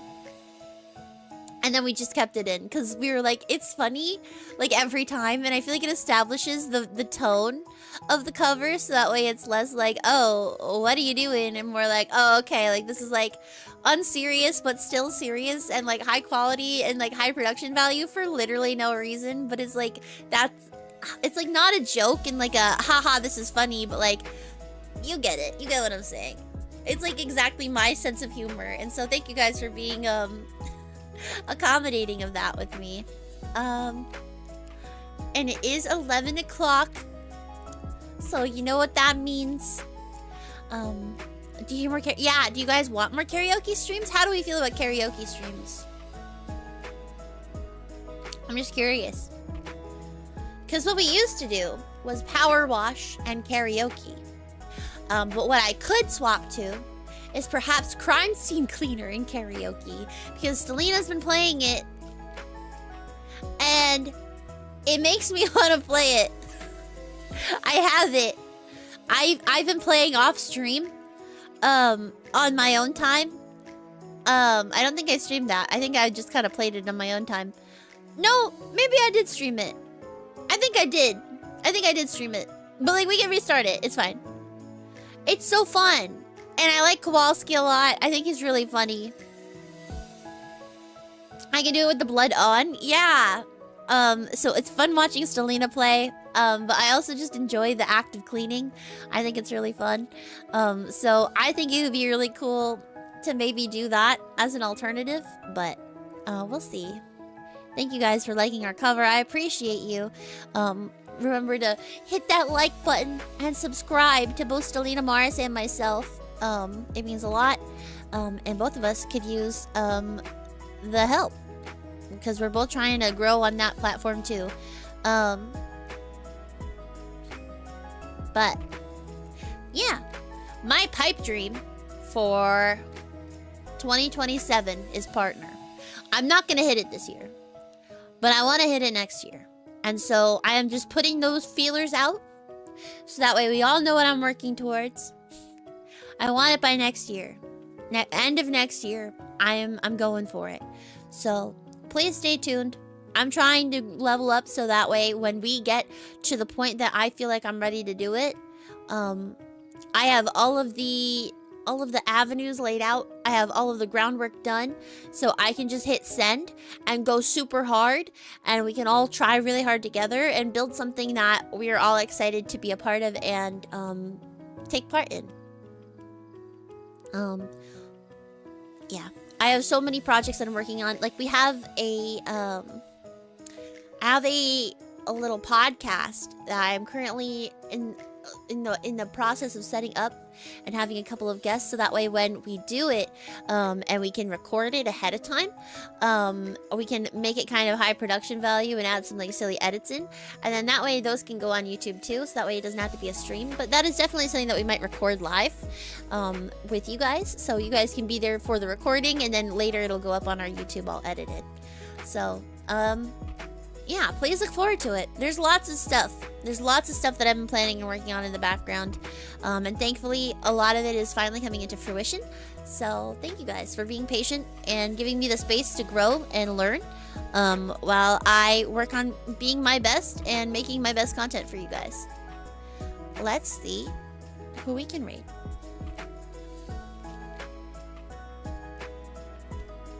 And partner goal, believe in us that believes in you. Yes, it will not happen this year. For you say. Thank you for the 5 gifties. Hello. Hi, thank you. Thank you for the gift to Dom, to Yoko, to Thomas, Perk, and am I saying Cielamon? That's such a cute name. Thank you so much. Thank you. I hope that everybody enjoys their gift subbies. But yes, that is me stating my intention. Next year, next December, by next December 2027, I will hopefully be partner. That's the goal. So thank you for helping me on my journey and for supporting me as I grow and make myself better so that you guys have something to look forward to every day. State it with your heart. You will do it. I will do it. I will have partner by next year. That's the goal. And so I'm going to level up my streaming. I'm going to be consistent. I'm going to be on. You guys are going to be sick of my face and sick of my voice and sick of my content always being in your feeds. But you know what? We're going to do what we have to do to grow. We're going to grow on TikTok. We're going to grow on YouTube. We're going to hit 500 subscribers on YouTube. That's definitely what we're going to do by the end of this year. I said 300 because I was being, what's it called? Conservative. But no, fuck it. My goal is 500 subscribers on YouTube. I want to hit 3K followers on Twitch, which is definitely doable this year. 3K followers on Twitch. 500 subscribers on YouTube. I want people to like me on TikTok. And I want to have partner by the end of 2027. Those are my goals. Please support me. Thank you. So be prepared for Wispin in my try hard arc. I'm not gonna be full-time streamer TM, but we're gonna be close. So I hope that is okay and that you guys are ready to come on this ride with me as I try really hard. But speaking of partner, we are going to go say hi to our local recently made partner, I believe, because my voice is dead. And while I'm talking about growth, I'm shy. I'm shy and I don't want to talk to anybody new. So for that reason, I hope it's okay. I'm gonna be shy today. We're just gonna go over and say hi to Elian. And because I know Elian will let me go sleep and will not force me to talk to anybody. I don't know, what if I was brave today? No, I don't want to. But what if I was? No, I don't want to. But what if I was? No. No, I don't want to. I'm too scared. That's nerve-wracking. I'm too scared to make friends today. I'm too scared to make friends today. No! Okay, well, if you don't already know, please go say hi to the lovely Ellie and Sin, because we're going to be going over there. Why are you... Don't plug my throne, Stellina!